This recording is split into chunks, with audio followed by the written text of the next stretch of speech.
tell you you're the queen of my heart. Please don't deceive me when I hurt you. Just say it the way it seems. Can you feel my love buzz? Can you feel my love buzz? Can you feel my love buzz? Can you feel my love buzz?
All life was created in its present form 7,000 years ago by a fantastical creature from outer space! Bunk!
But if evolution is real, and if there is this constant, I don't know, but it's visible.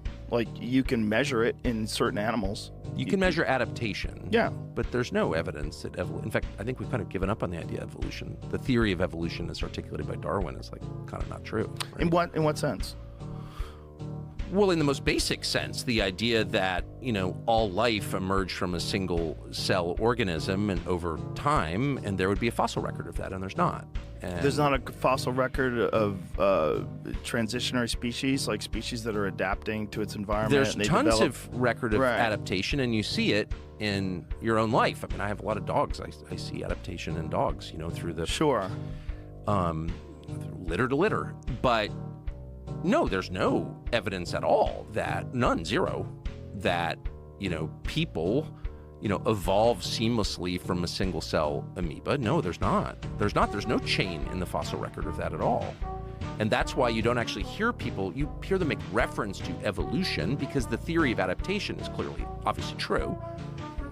But Darwin's theory's totally, that's why it's still a theory almost 200 years later, No, we have not found that at all. And I can't even guess. I mean, I have my own theories on it, but they're not proven. What are your theories? God created people, distinctly, and animals.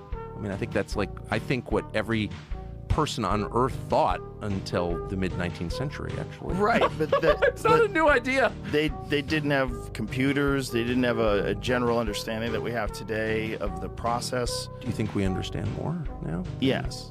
Really? You don't think that we understand more today? We understand way less. We understand so little that we're actually sitting here allowing a bunch of greedy, stupid, childless software engineers in Northern California to like flirt with the extinction of mankind.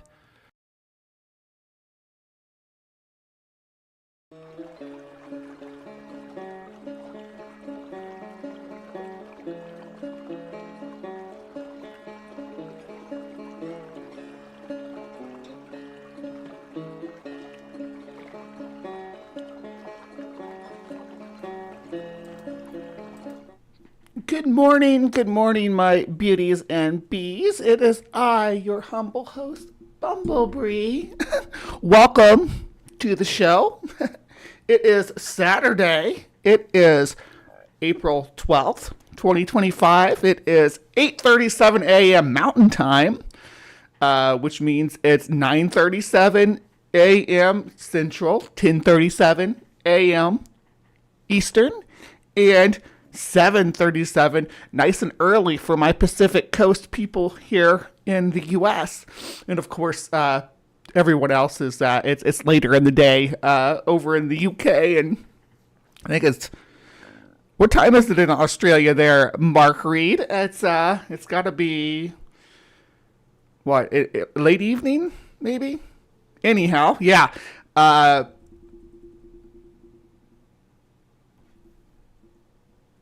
You know, when I made my own slideshow, I got accused of stealing Dapper's. I stopped running it because it happened every time. Well, I tried to give Dapper a shout out. I did use Dapper's thing. I thought it was perfect for Tucker's. I asked Dapper if I could use it though before I did. So my mic's peaking a bit. Okay, let me back that sucker off. How about if I back it all the way down here? Yeah. Is that better? Is that better, Dr. Dino? Does that please your saurian ears? A little bit better to not have my voice cracking like that? 10:40 in West Australia right now. 10:40. Mark Reed's a bit of a night owl. That's just B. She's always peak experience. Amber, you're so sweet. Love all you guys. Appreciate everybody for popping in. Yeah, we got a great show ahead of us today, but some housekeeping real quick. Going to the fair this weekend, the El Paso Fair. I don't really ride carnival rides, but I'm excited about the street food. The street food in El Paso is a bit spicy, but you know, I got my secret purple topped pills, my esomeprazole, so I think I'll be all right. But I can't wait to see what they have to offer. That's tomorrow. We're going. It's the last weekend of the fair, which is usually the best weekend to go, but we'll see. Am I still peaking, Doc? Maybe if I lower my register or raise my register. If I raise my register, it seems like it peaks higher.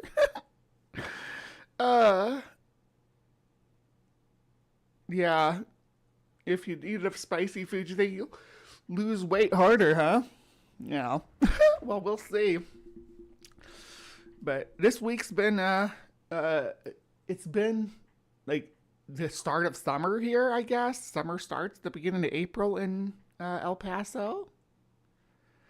Because it is, I mean, it's already 70 degrees out at 8:40 in the morning. But yesterday, got up in the 90s. It was in the 90s the day before, too. Yeah, fair food is great. We'll get some funnel cakes. Maybe a lemon shake-up. Love me a lemon shake-up with real lemon, ice, and sugar. Just the basics of a lemon shake-up. It's so delicious.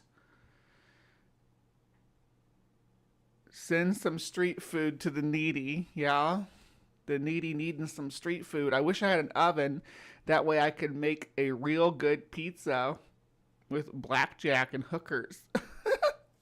That's a Bender reference. We had a Futurama reference at our opening slide. So saith the creature in the sky. All right. Apparently there's people in the audience that cannot comment in the chat, but they do want me to know they see me. So hello. Joshua, yeah, hello. Appreciate your view, even if you can't comment. Oh boy, here we go. So on today's show for here, hold on, let me get it pulled up. Let me get it pulled up.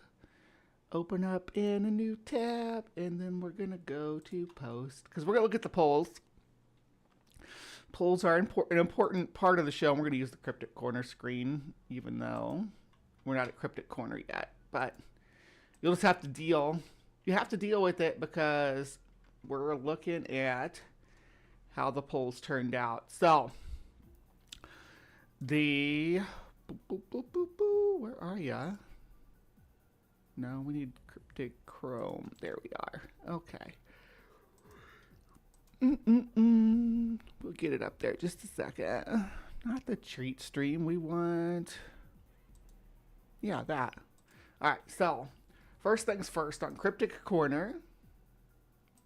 On Cryptic Corner, we had a few different options. We had the Beast of Bottommoor, which is a alleged large black feline-like creature that roams the bottom moor of Cornwall, I believe. Is Bottommoor in Cornwall? I know there's one in Cornwall if it's not this one.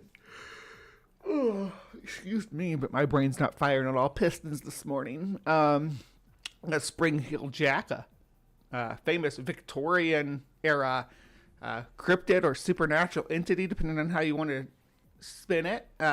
Then we had Valiant Thor, right? Valiant Thor has been ranking high on these lists. Every week, Valiant Thor, the last 2 weeks, he's tied with the winner. But because they were older, that means that the oldest one takes precedent, because I got tired of begging people to vote so I could break a tie. But you can come vote on the polls and participate in the content that we make. I can't help it. I keep yawning. Like I said, I haven't got coffee this morning. I should tag that treat stream thing in the like pin it in the chat so that before the show starts. Morning, Sumami. How's our birds? Now, Valiant Thor was this, he's supposed to be maybe an alien of some kind. It's hard to say, but we'll dig into that when that story does come up. But this week, the winner was the Trinity Mountain Giant Salamander.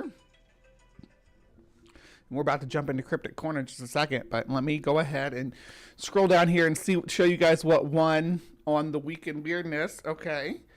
So we had Knights of Tartaria. That's been on there for quite a while.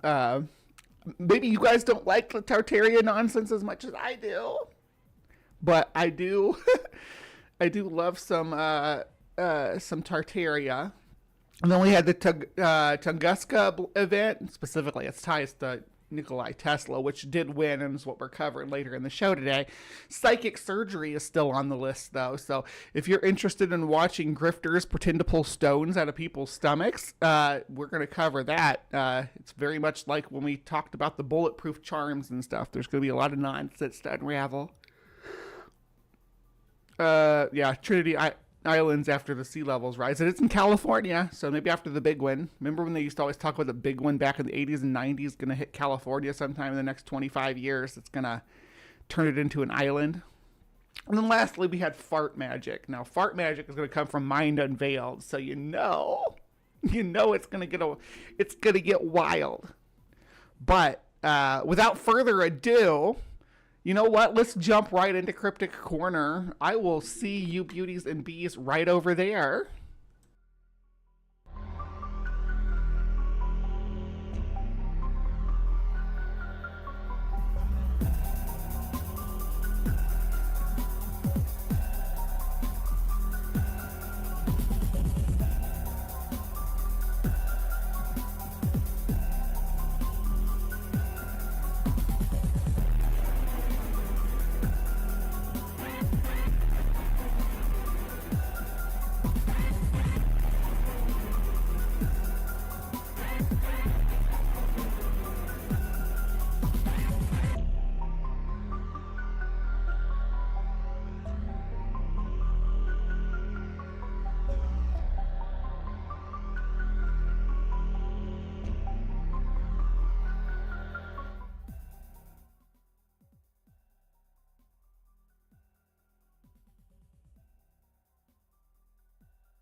Fine. I'm muted. Okay. Nice. That was bad. We're gonna take it from the top. All right. We're gonna pretend we just popped into Cryptic Corner. Okay, everybody. All right. Everybody gonna play along, right? Like this never happened with the muted thing. It's not like something that happens on every freaking show I do ever. All right. Yeah. Let's start from the top. I did like this terrible accent and everything, and y'all missed it.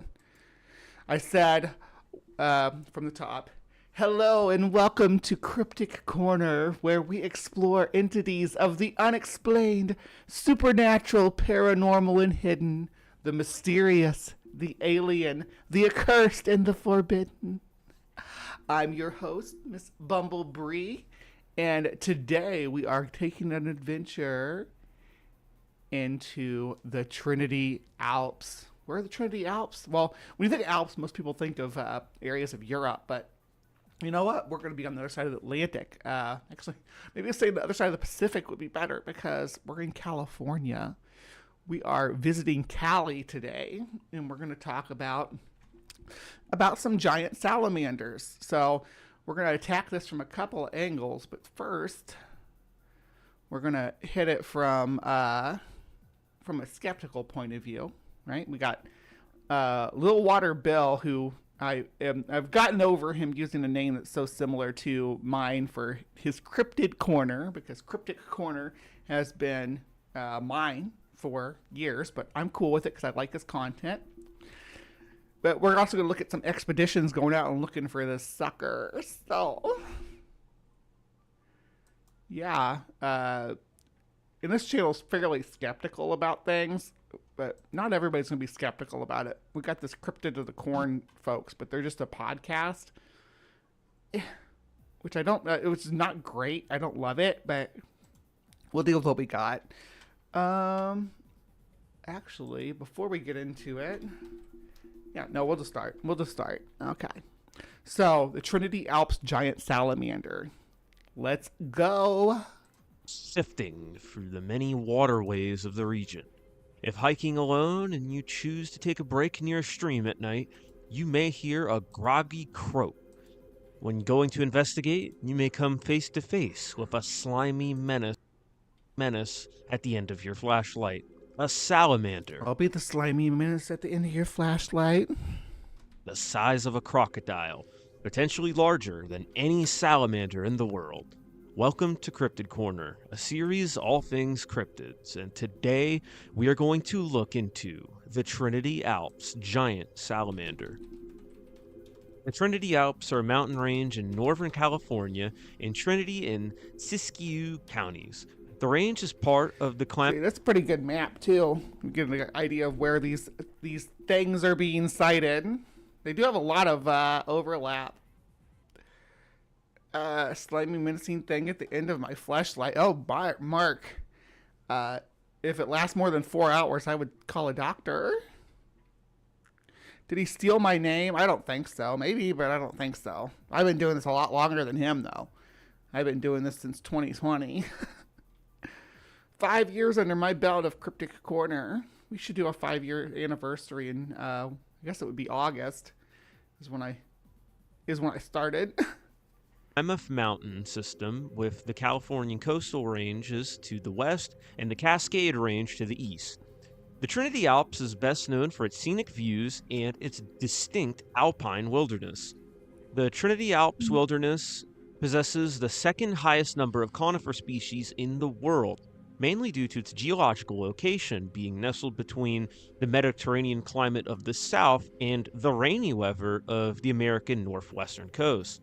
And along with its many lakes, rivers, and streams, Trinity Alps is home to a lively wilderness, and one species of animal that is an excellent indicator of healthy ecosystems are salamanders.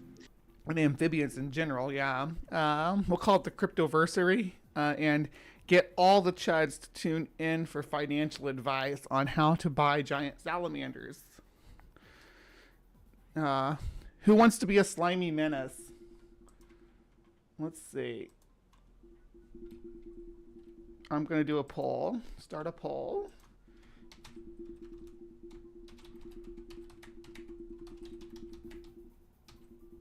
Who is a slimy menace?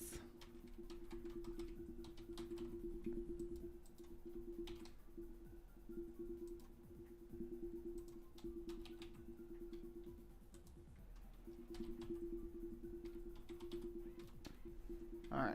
Now you all can vote on the poll.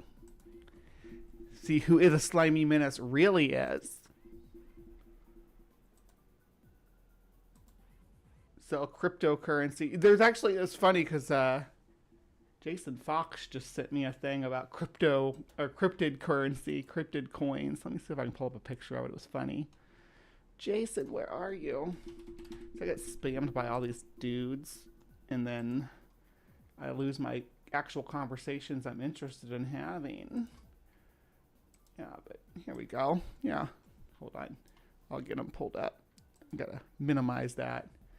I found out if I hit the F key, I can make my screen smaller. Yeah, here's my cryptid currency. Oh, I'm tripping over my own tongue.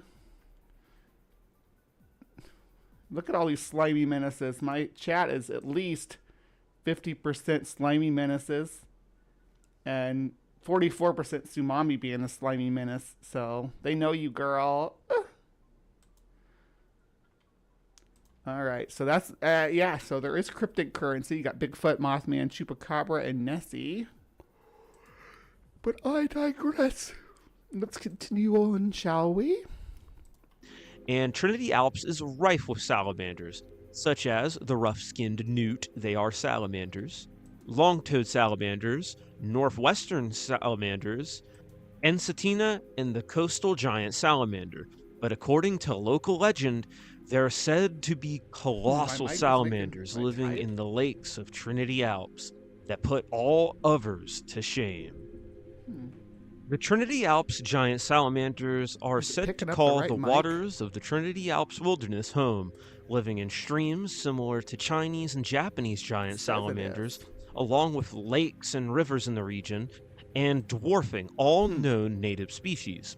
These salamanders are reported as dark brown or black, sometimes with spots with broad heads and wide eyes, and are also reported to either croak or growl. The accounts kind of vary.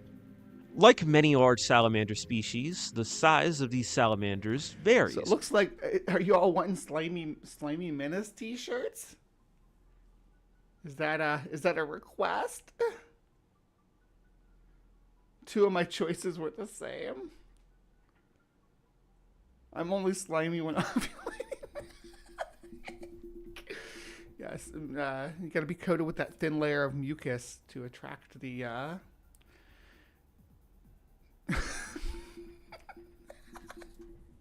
with most reports claiming them to be around 2 to 3 feet long, with some standout reports claiming sizes as massive as 9 feet long. Even the smaller sighted salamanders beat out the largest confirmed salamanders species in the area, that being the coastal giant salamander, which reaches sizes of about 13 to 14 inches in length. But the larger salamander sightings put all salamanders to shame. For perspective, the current Oh, Ember, thank you. Ember's been a member for 14 months. That's over a year. Yes, you've got your wings. So proud of you. Thank you for sticking with me so long.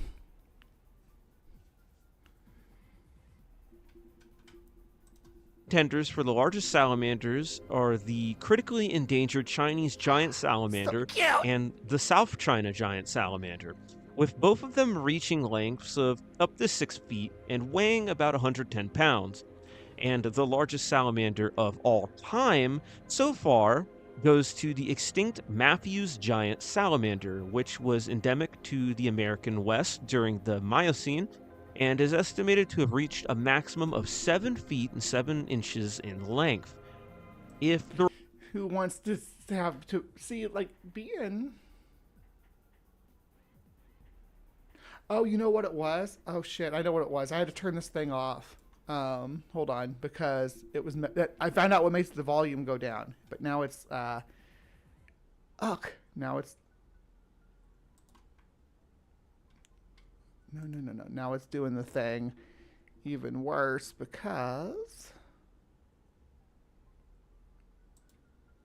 I shut that off. No. Stop. Hold on just a second. More sound settings.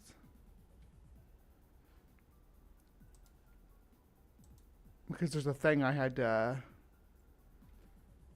shut it down because it was what makes the volume drop when I talk, when I'm hosting someone in a different server or different application, whatever. Let me see. Oh, it's in the sound mixer. Sorry. Y'all get to see how the sausage is made. Here we go. Where did I turn that off at? It's gonna drive me crazy. Give me just a minute. Sorry, everybody.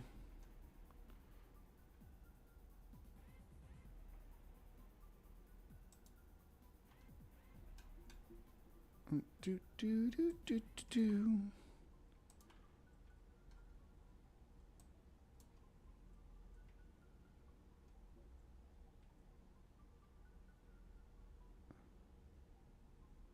Well, it says it's on now. If I turn it off, is it better? It's this audio enhancement thing. That's what makes it dip like that. Hopefully that sounds better. I don't know. I'm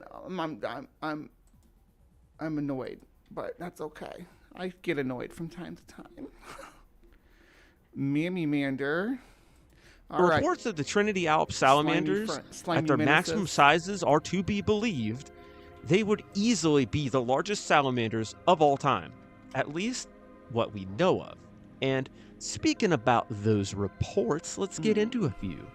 The Hoopa and Wentu native peoples who have called Northern California home for thousands of years all have many stories of large beings that have dwelled in the streams of the Trinity Alps wilderness, which could serve as myths or symbolism, but are still noteworthy as overlooking native reports is a great way to delay advancements.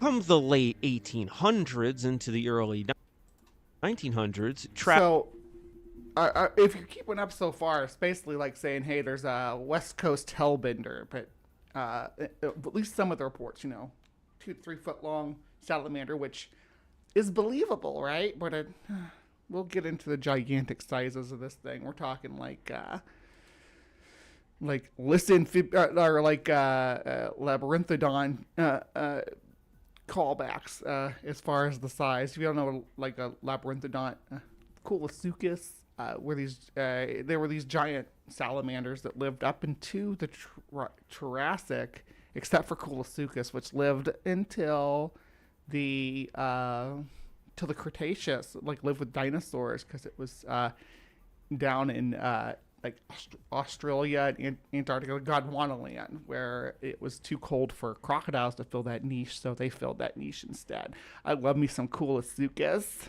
Trappers, prospectors, and hunters would occasionally report unusually large salamanders in the area, but their reports tended to be vague and were written off, until one of the earliest documented sightings would come in the 1920s with Frank L. Griffith, when he would spot 5 salamanders at the bottom of a lake, ranging from 5 to 9 feet in length.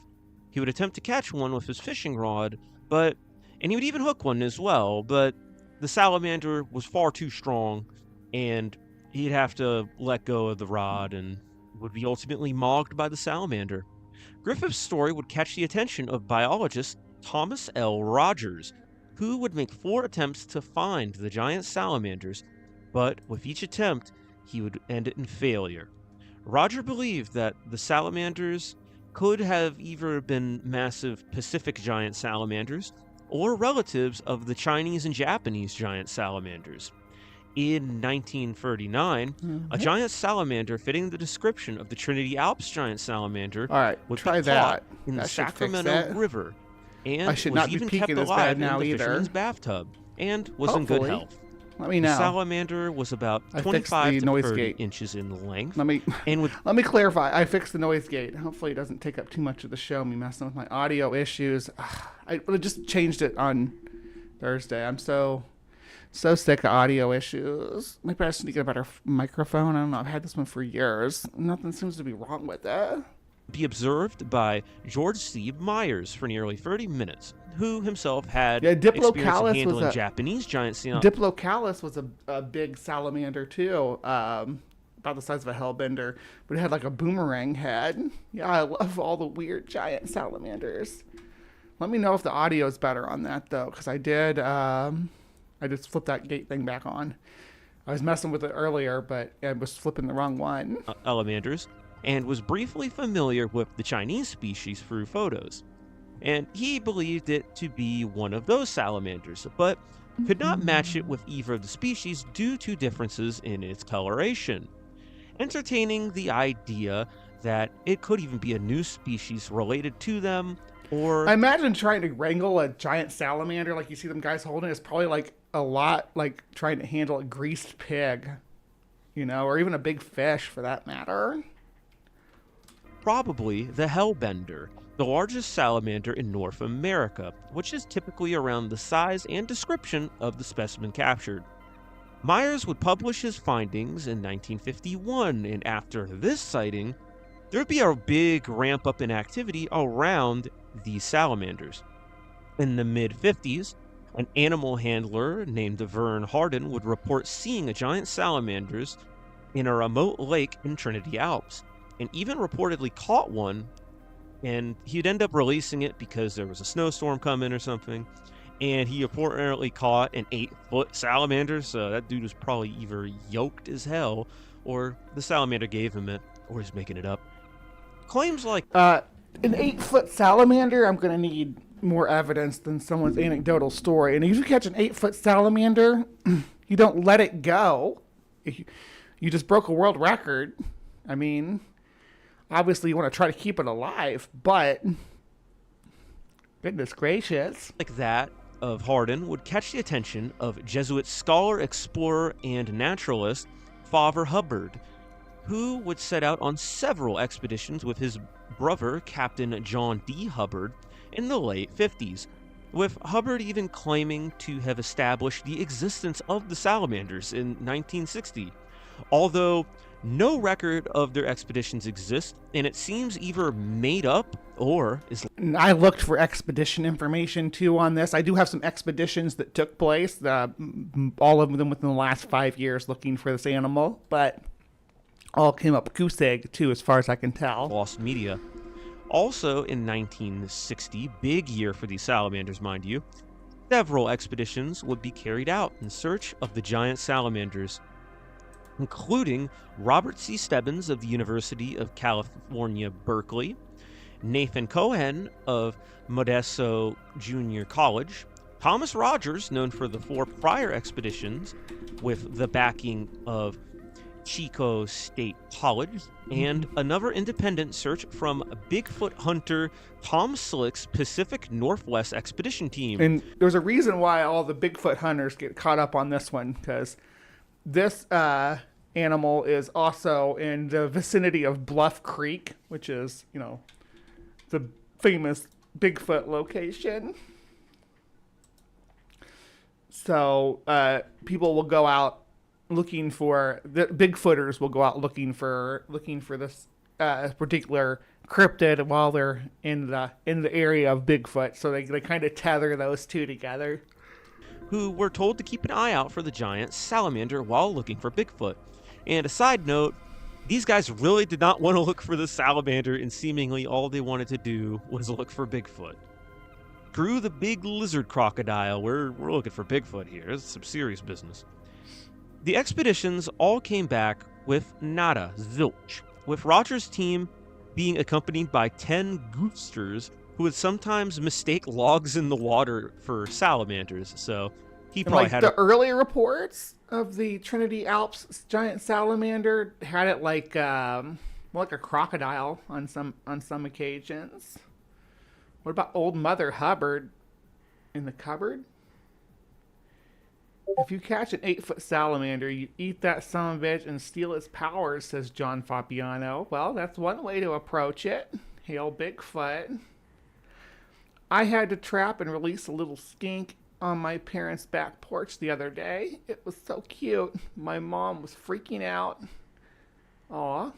Surely that Florida's just chock full of lizards. So your mom should, if she wants to live in lizard country, she'd get used to lizards. But, you know, you can't help what you're freaked out about.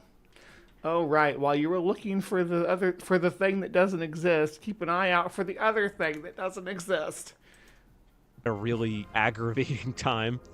Oh, look, there it is. It's a log. Oh my god. In the 60s, forest rangers would report spotting a large salamander in Trinity Alps, but no evidence.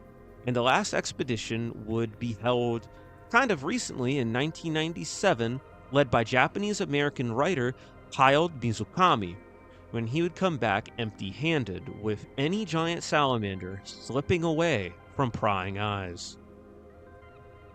Now that we got all of our reports settled up, how do we explain this? Well, in CrypticCorner fashion, we're going to start with the wackiest theory, that being that these salamanders could have been distant relatives of Matthew's giant salamander, if not a surviving group of them. Andreas Matthewsi, yeah. I typically am on board with giving plausibility to a recently extinct species living on in isolation, but in the case of the Matthews giant salamander, these things were estimated to have gone extinct millions of years ago, with Ice Age climate of North America being just a completely different world for these salamanders to exist in. On top of that, next to nothing is known about these salamanders, as information on them is exceptionally sparse.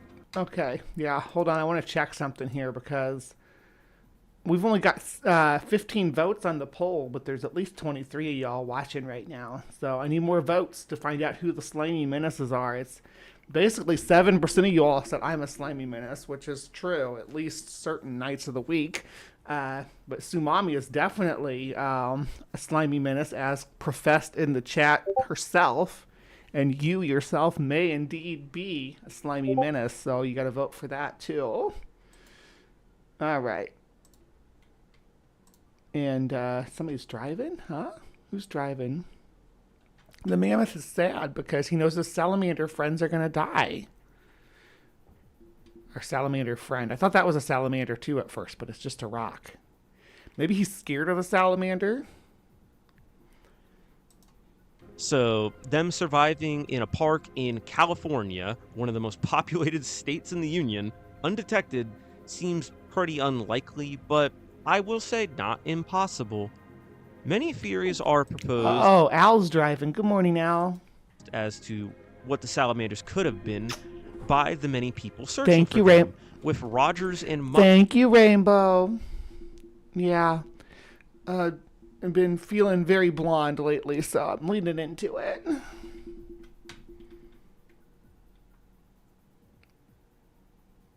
No, that's lore from this week. These salamanders were called slimy menaces, Maya.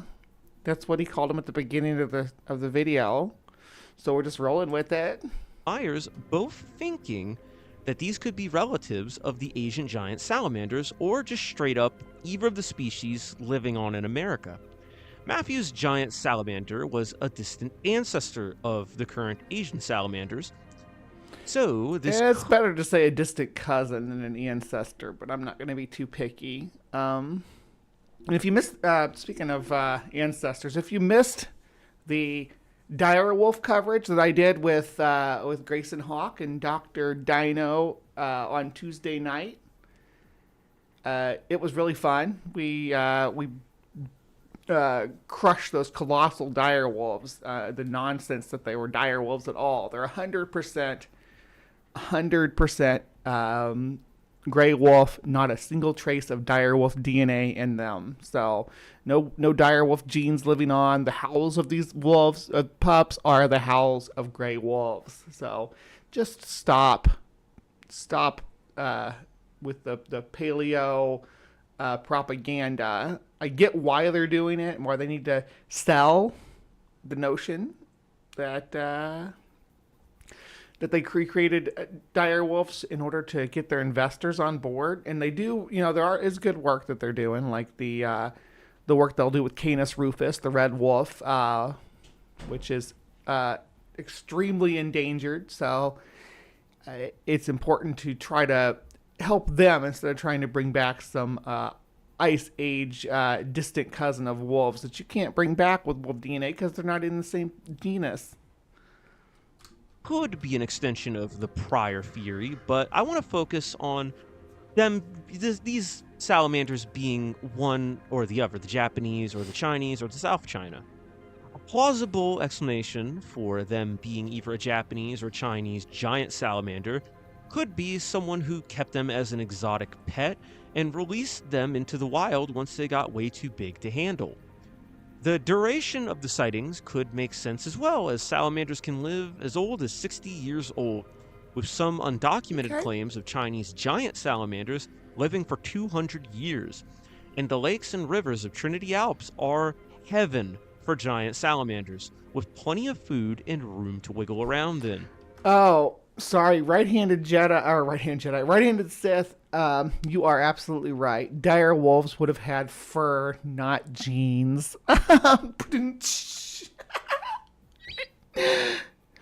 Dang, Bree, that's disappointing. What's disappointing, sweetie? I didn't mean to disappoint you, native atheist. I'm so sorry. What about the thylacine? Do you know they're trying to bring they're talking about bringing the thylacine back by putting it in a dunnard? Which a dunnard is about the size of a mouse. Now, Grayson mentioned that earlier or on that show as well. And dunnards are not filling the mouse niche in their environment, though, even though they do kind of look like mice. They fill more of a vole kind of niche. They are a insectivorous creature. And don't eat grains and veggies like most rodents do, but when you get that size, there's only in your quadruped, there's only a certain amount of body plans that are going to be sufficient. Perhaps in the 60s, the last of these salamanders died off, either of old age or from getting picked off by a predatory animal like a bear or something. One of the most commonly accepted theories is that these salamanders are a population of hellbenders, as stated prior. Hellbenders are mainly found in the American Northeast and northern corners of the Mississippi, but perhaps isolated populations exist in parts of the northwestern United States, including Trinity Alps and Sacramento River.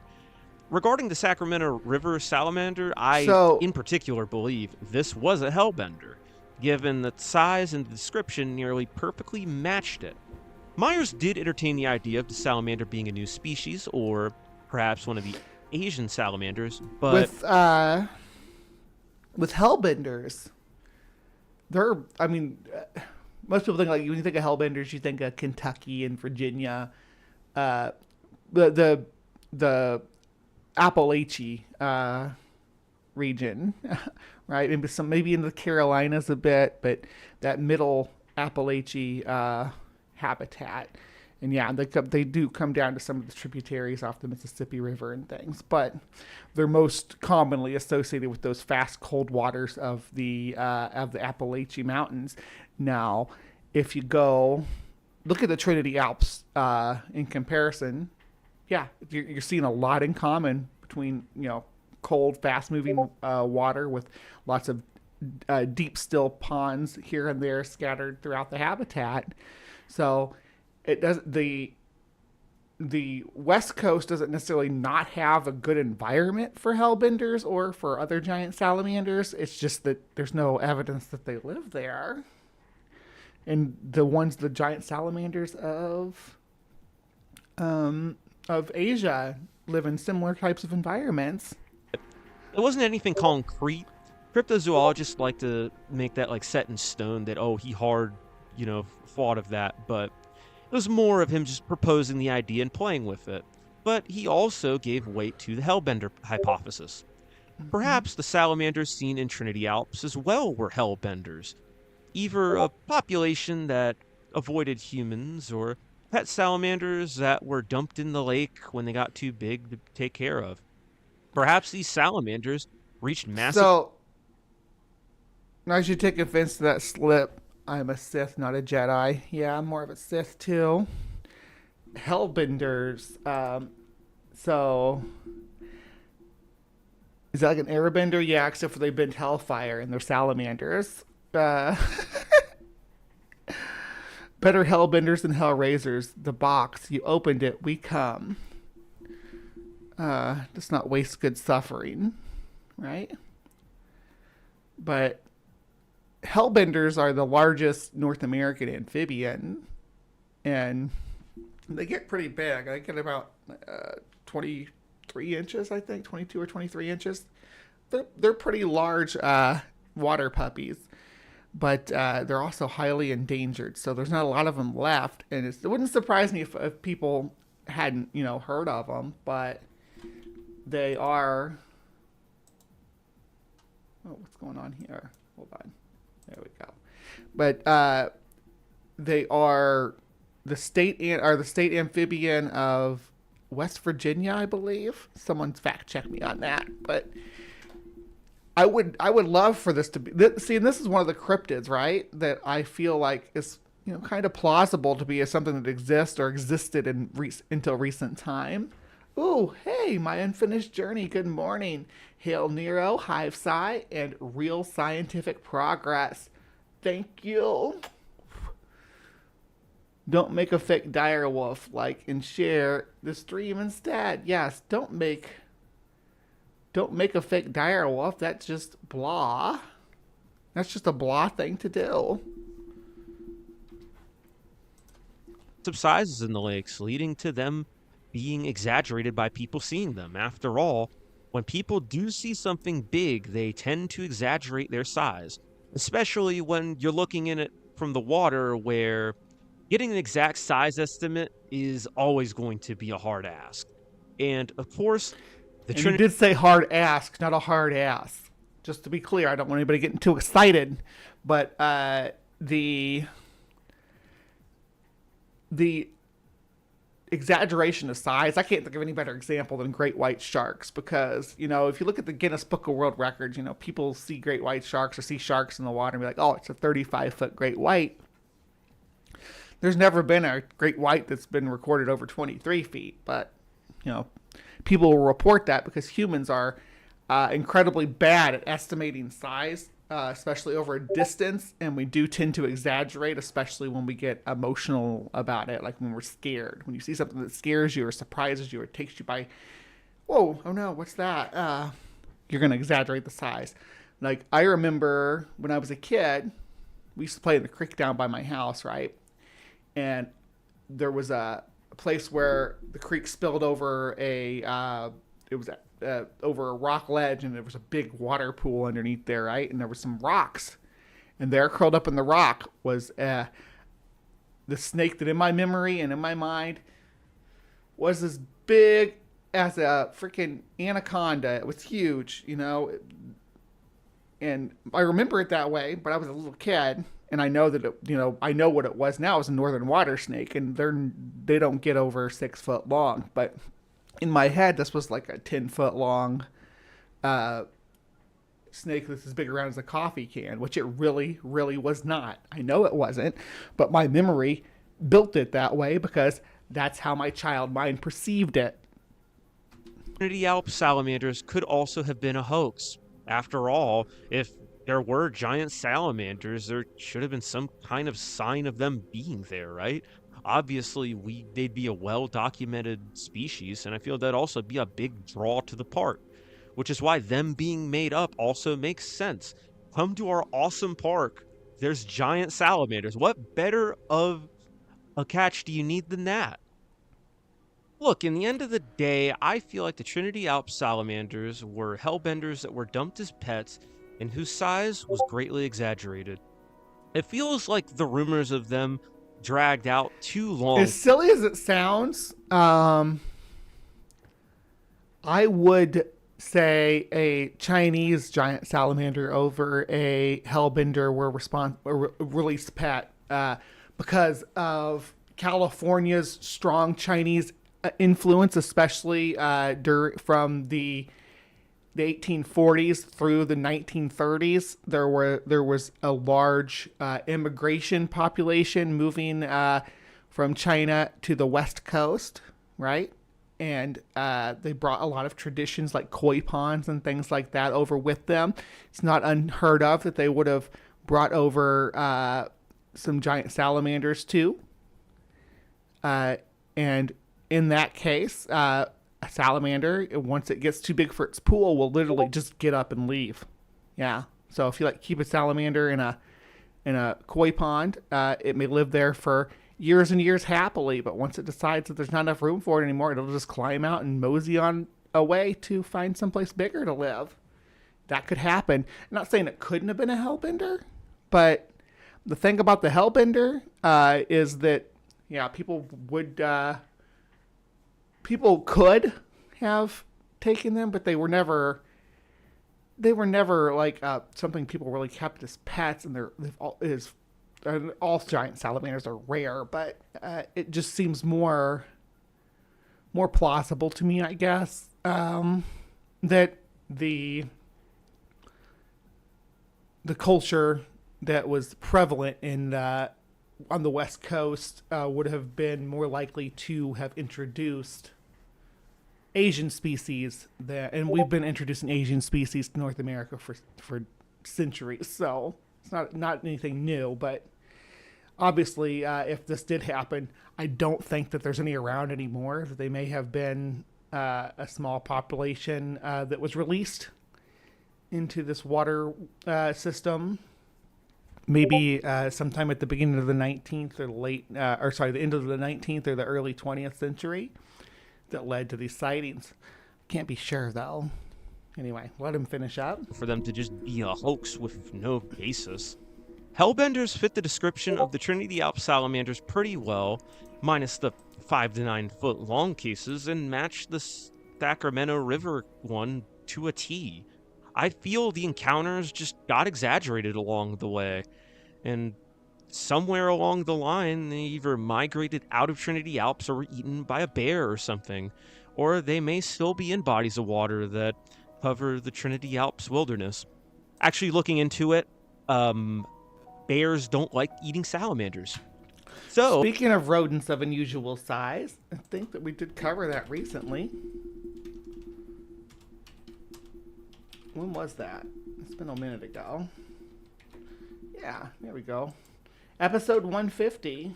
Episode 150 of Cryptic Corner was rodents of unusual size. Let me drop a link to that. Yeah, because if you missed that, was a fun one. We talked about Sumatran giant rats, and we talked about nutria and all these different invasive species. Oh, that's a big hole in my theory. But skunks do eat salamanders, so maybe there's a super skunk or something.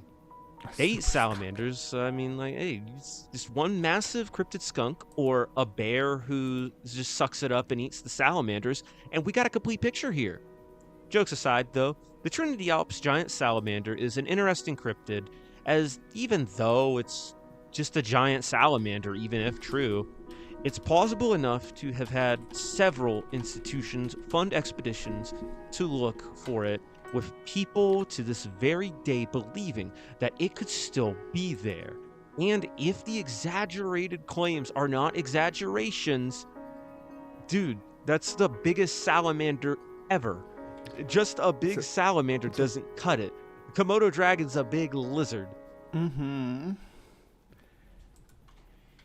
All right, so these guys are actually they did like a Kickstarter. I think there's a link down here. Let's see, because they're doing an expedition for it. They've got $5,461 to go look for it, though. Trinity Alps Giant Salamander Expedition. If you want to participate in this Kickstarter too, I'll drop a link to that. If you want to contribute to, I would love to see an expedition going down there, but yeah. All right. Let's see here. So we'll let them talk about their expedition a little bit too.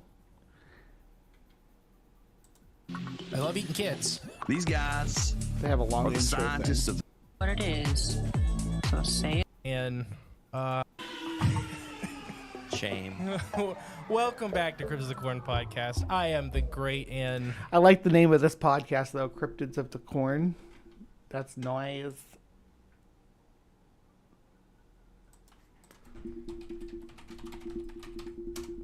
All right. mistakeful mystery. Mistakeful. I was trying to think of a word. Is that even a word? Yes. Yeah, I'm Jay. Just Jay. Just I'm just Jay. Everybody's sick of That's that right. song. They are? At least on Patreon. Wow. Because every time you say that, I sing the Ken song.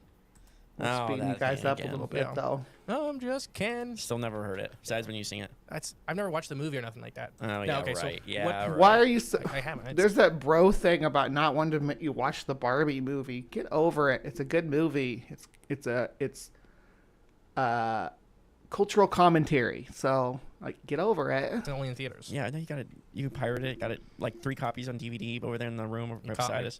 All right, so this is all about the Trinity Alps Giant Salamander Expedition and the Kickstarter that just launched right now on accident. Woo! It was supposed to launch next week, but it launched today because we were having so much trouble getting it going, and I was messing with it. Finally, it said you can activate it. And I'm like, oh, okay, activate it, and it launched. And it's I ready. thought it was the pre-launch So page. it's live. It's live.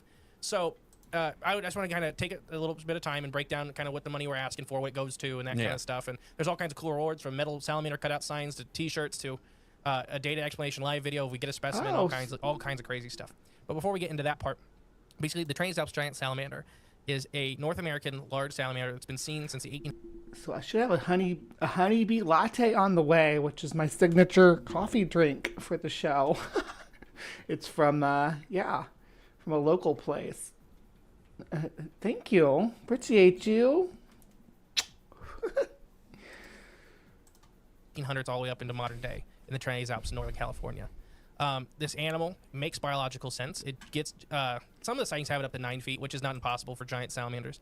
But when you think of the giant Japanese and the giant Chinese, 6.5 feet is kind of where they top out right now, but they can probably reach 7 feet. So seeing a 7-foot salamander, it could be kind of hard to tell if it's a 9 foot or 7 foot long. It's something the size of an alligator. Especially with water refraction and I've watched people tell me there's a 12-foot alligator. yeah, And looking at like an 8-foot alligator. yeah. So just because it's a big, impressive animal, and that's what your brain does. So yeah, what part do you think I should start with, Jay? Well, I mean, we got a crew. We're Okay, taking. I'll start with the crew. And they'll actually on the Kickstarter eventually. We're going to record it. It was supposed to be recorded next week, but I haven't added it yet because I haven't recorded it yet. There is going to be a video Yeah, and with all the crew that's Okay. agreed to come Yeah, so and far. Nice. They Here's explain their- what they do for a living. There are a whole bunch of high-level biological professionals and wildlife documentarians are coming. But me, myself, and Jay are going. I specialized in endangered species surveys, and I specialized in larval salamander ID, which is very difficult, which we'll talk about with this documentary.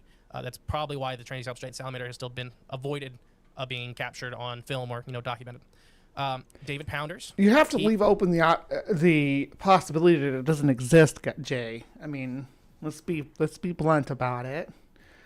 The Barbie movie is not my cup of tea. I liked the Barbie movie. I thought it was cute. Mark, were you disappointed it didn't involve backyard cooking? Boom, more Australian jokes. I thought Oppenheimer was a better movie, but Barbie wasn't bad. I haven't seen Oppenheimer. I know about Oppenheimer, like I know the real history of him. I don't know. Sometimes I find dramatizations of historical figures to be disingenuous. I don't know if Oppenheimer's like that or not, but there was a lot of hype about it. He's a professor at the I'm going to try to remember all of his stuff. Off the dome. Yeah, Missouri University, and he works with the Missouri DNR and all that for salamanders. He's done a lot of hellbender research, which is North America's only documented giant salamander species. And when we talk about surveying methods, his methods come into play with that. Zach Galley, I worked with him for years. He's a famous underwater photographer for freshwater fish and amphibians. He's actually working right now on genetic studies for ambiostoma salamanders. Oh, my favorites. Yeah. So he's working on mole salamander genetics right now for his lab he's working with. And then Christian. Christian, as you've seen a lot of his work with a lot of paranormal and wildlife documentaries, me and him, he let me help him on a wildlife documentary for African wildlife that won all kinds of awards. But he's also a famous treasure hunter. He's going to come out and film and help us look for stuff. Treasure hunter. But yeah, so that's kind of the crew. And I know I went over very fast. If you go to the Kickstarter, there's a big bio for each of those people to really get an idea of who they are. But the best of the best. And I'm still talking to one more Hellbender professional that she may come with us also. So excuse me, why wasn't I invited? Literally, I'm in the Western United States, and I'm the world's leading cryptozoologist. Why was I left out of this expedition? Why was I not invited? I feel insulted and degraded, and I'm fine, really, honestly. It's been looked at before. People have looked for it and stuff like that. The big problem, in our opinion, is that people are looking for the gigantic. I get that they have to sell tickets and fictionalize people. I just like that. Like the average person will just take that at face value. That's why we had such a hard problem convincing people that Christopher Columbus was a chud, right?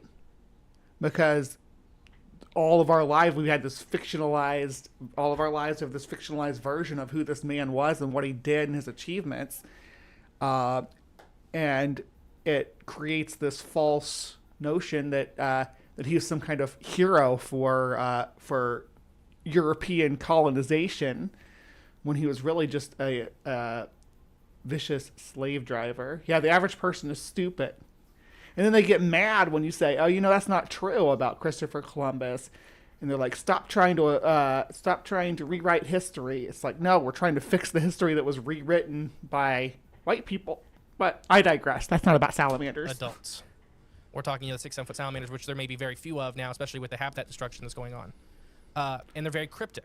It's nothing against the people that have looked for them. The giant salamanders, it's kind of an oxymoron when you think about it. They're super hard to find, especially the old ones. They'll get in these little cracks and crevices you will not expect a 6 or 7 foot animal to be shoved in. Well, they don't get that big if they don't know how to hide. Exactly. So that's the one thing. So one of the parts of the survey we're going to be doing is it's called snorkel surveying, which basically we line up in the river, snorkels face down, and we crawl up the river, and what we're looking for is hellbender, so giant salamander dens. When I said hellbender, these guys look for hellbenders doing this, but it also works with... That is CRT. You're right, Maya. I'm going to get, ICE is going to pop in here, snag me up, and ship me off to El Salvador for saying things like that. He was a great person. He was a genius. Oppenheimer was a genius. Yeah. But I wonder if he's like Nobel. You know how Nobel, when he invented dynamite, is like, "Oh man, I invented this terrible thing. I'm going to create the Nobel Prize to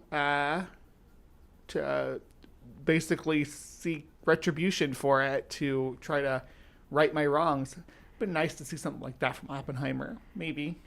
I wonder if he regretted it. I'm sure he did. I would have regretted inventing the nuclear bomb, but if he didn't do it, somebody else was going to. For giant Japanese and giant Chinese salamanders. So we're going to be the start of the snorkel survey to try to ID if there's any dens of giant salamanders. And if there is, we'll set up traps there and try to catch them when they come out at night. They can be kind of active during the day, but most of the time they're going to wait. That's a good idea, Aunt Jer. Dramatized history should direct people to documentaries if they want to learn more. It could be a good way to introduce more people to documentaries. They did show how he regretted it and was silenced for speaking out on it. Yeah. I thought I had heard that about him just as a person, that he was like, "Nah, this sucks. I didn't want to do this. I'm a scientist, not a mass murderer." Yeah. Until it's night. The next step is there's deep pockets in these rivers, and Zach is scuba certified, and Christian's scuba certified. I know Zach's gonna go down there with a lot of his camera gear and stuff like that and check out every nook and cranny, looking for medium to large adults. Yeah. And Yeah, and so that's that. And the third part of looking for the adults is Jay and Christian. Jay went out and bought a ROV. It's rated for 500 feet of depth and 600-foot long cable. It's a deep water ROV. And I could do this. You guys need to invite me. I can snorkel. I can snorkel in these cold waters. I've done it before. Yeah. Bring me with you. Doc Dino-mentries. We think that some of the big adults may be living in what's called a crater lake up in the top of these mountains, to where, they get like 100 feet deep, but they're, not very wide across. They're very misleading to look at. But the rivers come in and out of them. Right. So the adults can still go and breed and go back in there to live, and they're full of like trout and stuff like that. So there's food for them. But yeah, so the ROVs will be a part of that study. The biggest part of the study, and that's why the money we're asking for is a little higher, is the DNA part of the study. There's never, and as far as I could find, ever been a DNA survey done for these guys. And that's the group of crew we put together, including me, specialize in, is DNA studies. Because I can only tell you so much. So I'll try to make sure I post Well, are you pictures talking of about like eDNA or like direct DNA? Because we would need to know what their DNA looked like in order to contrast it and see if we had the salamanders in the area. I think other crews have gone out and accidentally caught babies and never realized it. Yeah. And the reason I say this is the giant Japanese salamander larva, so the babies, they have external gills. They don't have gills as adults.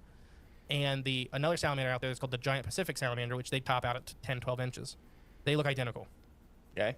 They look 100% identical. They're not related. The larva. Yeah. Okay. Well, the larva and the Juveniles. neonates of the Pacific salamander. What's a neonate? Neonate is an adult or juvenile that never lost its gills. Oh, okay. It happens in salamanders sometimes that they just... Well, neonate means more than that, because like ostrich is a neonate because they don't develop adult feathers, adult flight feathers. They keep the baby feathers. It's a retention of juvenile characteristics into adulthood. Humans are neonate apes. We look like if you look at a baby chimp, it's a lot more closely proportioned to a human baby than an adult human and an adult chimp are, right? Because we retain so much neoteny, and that's a byproduct of the domestication process too, which is why dogs have big puppy dog eyes and giant heads compared to wolves. And what other animals have neonate characteristics? When it comes to salamanders, the one that really pops out are axolotls and olms. I actually was going to cover olms if this did in the bestiary, if this one didn't get the spot. I just didn't want to double salamander you guys today. They like to stay in the water longer than the average. So they catch a lot of neonate Pacific salamanders out there, which are 8 inches long. But there's pictures I can show you, everybody at home, that compares them to a giant Pacific or a giant Japanese salamander larva, which will be 6 to 8 inches long, identical. There is, for most people, for the naked eye, it's very, very, very minute measurements in the head and that kind of stuff. Okay. So the first $2,000 of the money is the DNA survey part of it. We have a lab that's pretty much going to run it for cost for us, which is amazing because to do this, I mean, I won't. It's a lot of money to try to do as many DNA samples as we're going to do. A whole lot of money. I mean, more than this house. Which is why a lot. Yes, you are domesticated apes. I hate to be the bearer of bad news if anybody didn't know that.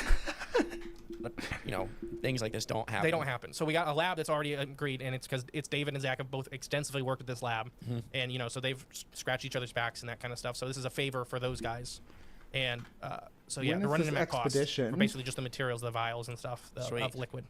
And it's going to be an extremely scientific process. It's probably going to be one of the most scientific aquatic studies here in North America for a cryptid, as far as the amount of lab work and stuff like that, and the amount of all of the guys that worked with endangered species DNA harvest, endangered species surveys, the way that you catalog stuff. It's going to be so data heavy, which is one of the rewards for backers, because it's going to be a lot of data, which is exciting, because a lot of cryptid studies, which is they don't have a schedule for their expedition. They got an FAQ that's blank. Comments. Community. Are they still doing things?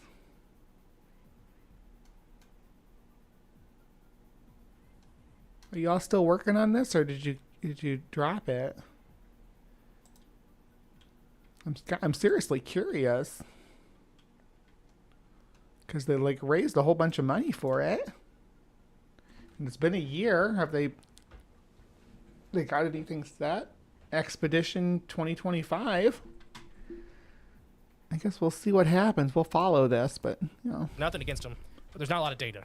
So you have access to that. You'll get tons and tons of data. Morning, So Ryan. the big part is catching babies, looking for. We're allowed to take some back, so we really get a couple or a handful that were like, these guys are really different. To us, to the naked eye, to most people, they probably look the same. They look like a salamander. Right. But to us, we get a couple or a handful that are like, this is something special. We'll bring them back and we'll grow them out. And See what if they happens. get 4 foot, 5 foot long, then And giant salamanders love to grow fast when they have a lot of food. They kind of grow to their food consumption rates. So that's the first 2,000 is the DNA part of the study. The second 2,000 is basically gear and running a giant campsite while we're out there.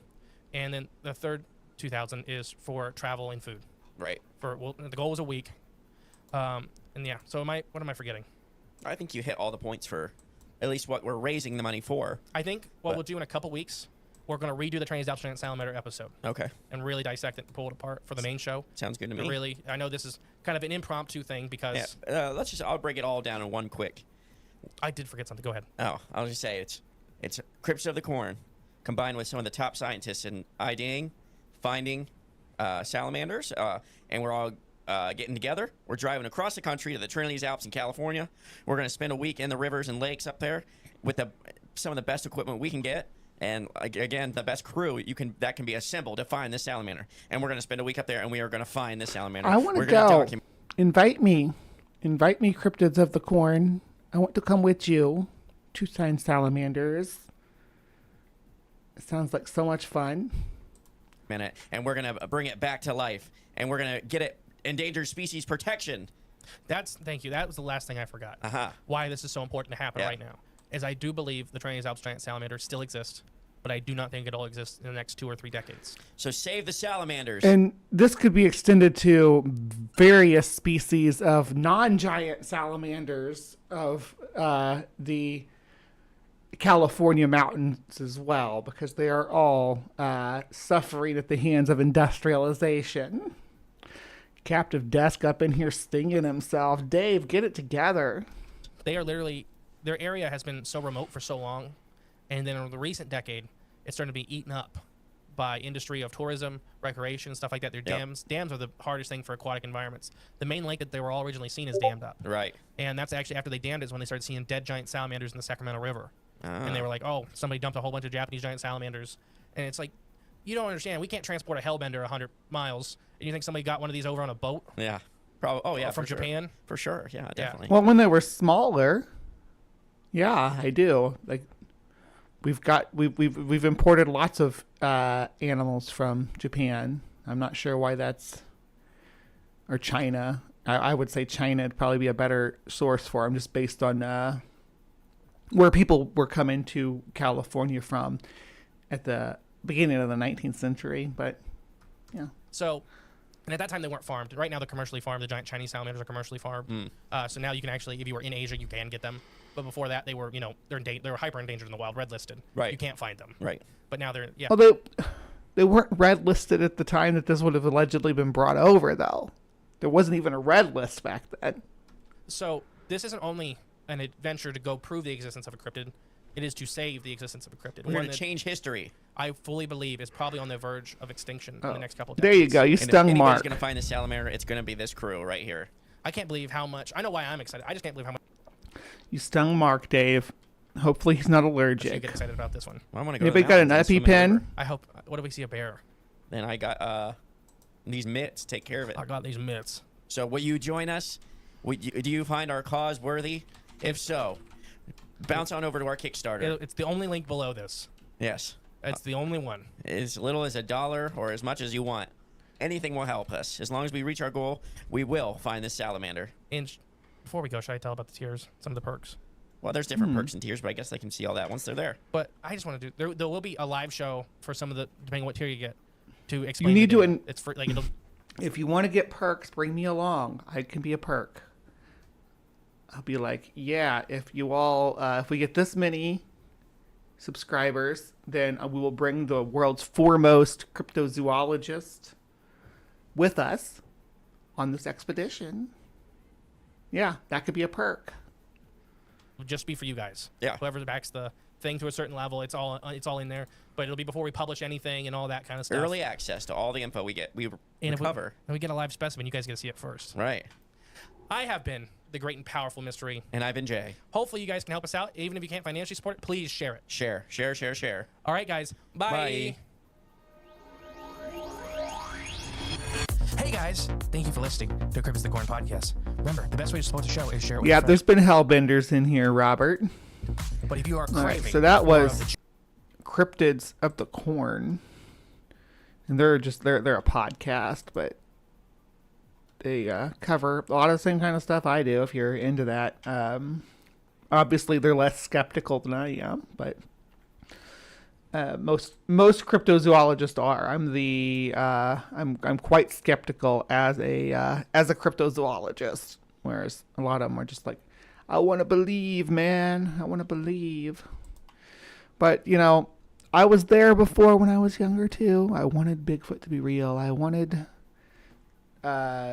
thylacines to still be around. I wanted, lake monsters to be discovered. But as you get older and time goes by, you start to realize it's just not in the cards. I hope that someday some cryptids are actually discovered to be real. This one particularly is a good candidate for something they could find maybe alive in some remote region of the mountain range or some isolated pool somewhere where a relict population was able to thrive without the interventions of man. If they are hidden out there, if they're still hiding out, I wish them luck on remaining hidden, because people are really interested in finding them. And if they did find them, it'd be like it'd be newsworthy. It really would. A giant West Coast California salamander would be really cool. But what do you think? Do you think that this was a unique species indigenous to the area? Somebody's released pet hellbender or Chinese or Japanese giant salamanders?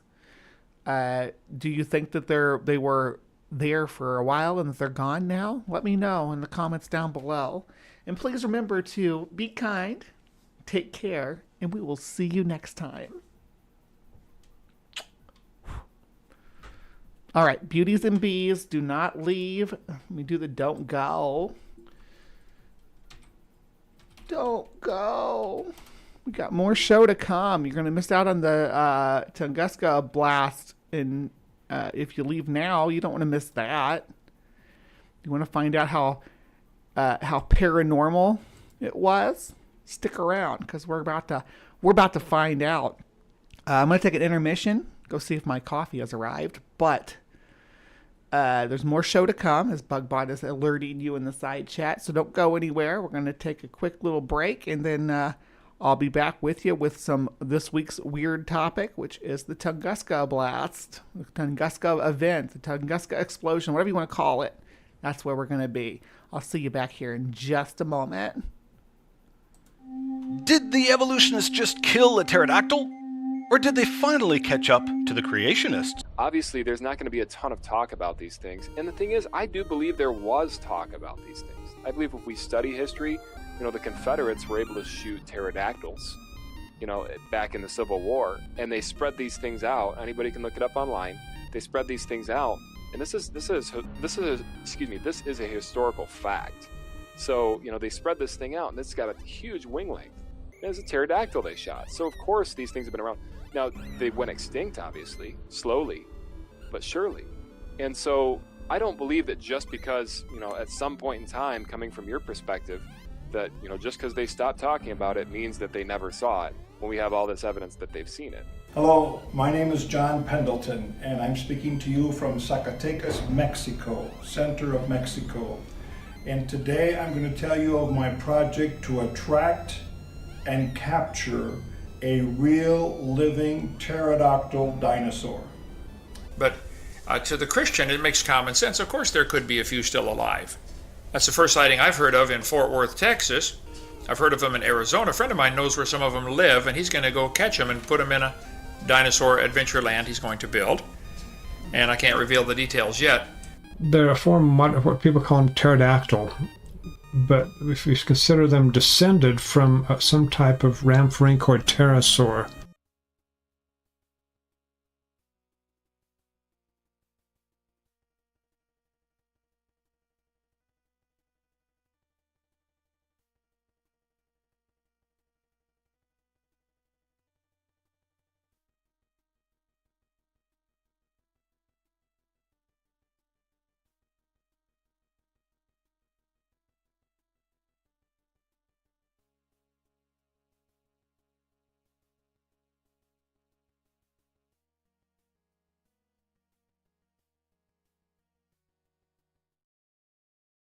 Hello, my beauties and bees, and welcome to this week in weird. We're gonna get really weird today because we're talking about a historic event that actually happened that's unexplained. So, a nice change of pace from a lot of the stuff we cover here, because it's a lot of the stuff we cover is like, are you sure this happened at all? So, yeah, I'm stoked for it. In order to cover the Tunguska blast of 1908, I have tracked down this channel, which is called Paranormal Research Paul Stonehill. I think we've been here before, but as you can see, there's this stuff's right up our alley, right? We got aliens in the water. You got mysterious creatures in Vietnam, insects and UFOs. Oh boy, that was just a day ago too. We have to figure out what that's all about. Got some Soviet hypnosis, krakens, abominable snowmen. Yeah, apparently they're into guns too, because there's lots of guns here. But one of the things they did cover was Nikola Tesla's shadow over Siberia in 1908. So let's crack this nut from a real Russian, I believe. Hello, YouTube. It has been 115 years since the Tunguska event. This is what I call it. Some people call it the Tunguska meteorite, Tunguska bolide, and so forth. I have been discussing this global in its significance occurrence in my books, lectures, and videos. Today, I want to present interesting Russian information about Tesla's role in the event. Evgeny Arsyukhin from Komsomolskaya Pravda newspaper revealed fascinating details, and I want to... Actually, hold on. Let me just, before I get too far into this, I'm going to say thank you, because it did arrive. My delicious coffee is here. This was the honeybee latte. It's got honey in it. It's so good. And I got it from a local place. I don't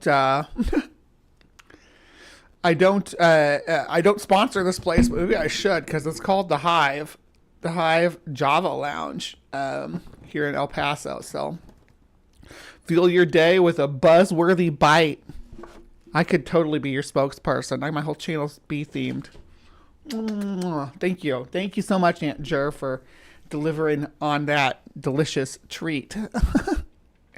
Back to the show. To remind my audience that this newspaper is well connected in Russia, at the very top, so to say. And Vladimir Putin, who is a fan of the publication, for example, discussed aliens and UFOs there back in 2005. I have a video about it. And people who work for the newspaper, they're not stupid, especially in the science division. Politics aside, it's interesting to read new materials presented by them, and worthwhile. But on occasion, I do share their publications due to the important facts that they disclose. So here is Arsyukhin's information. On June 30, 1908, something happened in the sky over a remote area in the Podkamenная Tunguska River in eastern Siberia, which we still remember and talk about. The main hypothesis is this: a meteorite has invaded the atmosphere. Maybe a fragment of a comet, maybe it did not fall, because there is no crater, but pushed off from the atmosphere and flew into space. Maybe it was made of antimatter and annihilated completely, because no fragments of it were found. Or maybe it crumbled in flight and small craters were lost in the taiga. Taiga is the boreal forest. There is no doubt... Lost in the taiga? I mean, I guess. You think it would lead a path of destruction if it went tumbling off into the taiga, but I don't know. Meteorite hypothesis is perfectly supported by facts. Dozens of determined adherents who are not afraid of mosquitoes and off-road, have done everything to justify it. On the eve of his untimely death, the legendary astronomer Vitaly Rameyko, who had been to Tunguska dozens of times, told Arsukhin the following: "He is close to erasing the last white spots. He seems to have found the original crash site. He saw strange funnels." So, I guess before we get too far, let's do the map. I'm the map, I'm the map, I'm the map. All right, so we are in Russia, and we are looking at the Tunguska meteor impact site, which is in the middle of, like, literally in the middle of nowhere. Like, there's not a lot around here. Like, if I grab my guy, there's not even any place where he can stand. The closest places he can stand are way the hell over here. And now Russia's not exactly primed for Google Earth or anything, but you know, they do have networks of roads and stuff in cities, but right here it's hard to get more remote than this. Hard to get more middle of nowhere than what we're seeing right here. And you can't drop down here at all. But it's just vast wilderness. Vast wilderness. There's a few different places marked. There's Tunguska blast event. Then there's the meteorite Tunguski, and then Tunguska meteorite. So people have marked a few different places on here, but I'm okay with it being just generally this region. I'm okay with that. But let's get into Tesla's part on this. He just has to check what's inside them. Now let me tell you about this scientist. The name of Vitaly Rameyko is known to anyone who has ever heard of the Tunguska meteorite. The Moscow astronomer has been searching for it since 1966, has written several books. The most famous are The Fiery Tear of Fire. Of course, Maya, if you put Nikola Tesla's picture next to it, it must be true. That's just how facts work. And by the way, the slimy menace is Tsunami. So everybody who voted for Tsunami in the poll wins. She's the slimy menace. She said as much in the chat if you were paying attention. Tuskegee, like the Tuskegee experiments. We should probably cover that at some point too. There's a lot of whoop stuff that people tie into that as well.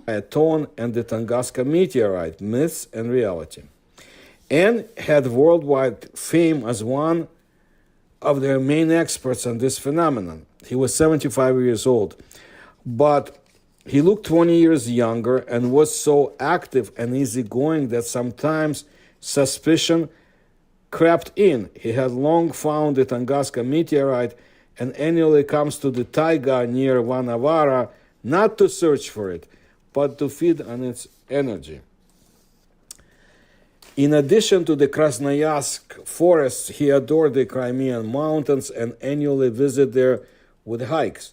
On May 7, 2021, the sad news came from there. Vitaly Rameyko is no more. Let's continue with the Arsukhin's information. Now, I've been told on occasion that I look 20 years younger, but I'm pretty sure the person was just trying to get in my pants. That's not Tesla, that's Rasputin. Maybe Tesla and Rasputin were the same person. He just wore a fake beard when he was Rasputin.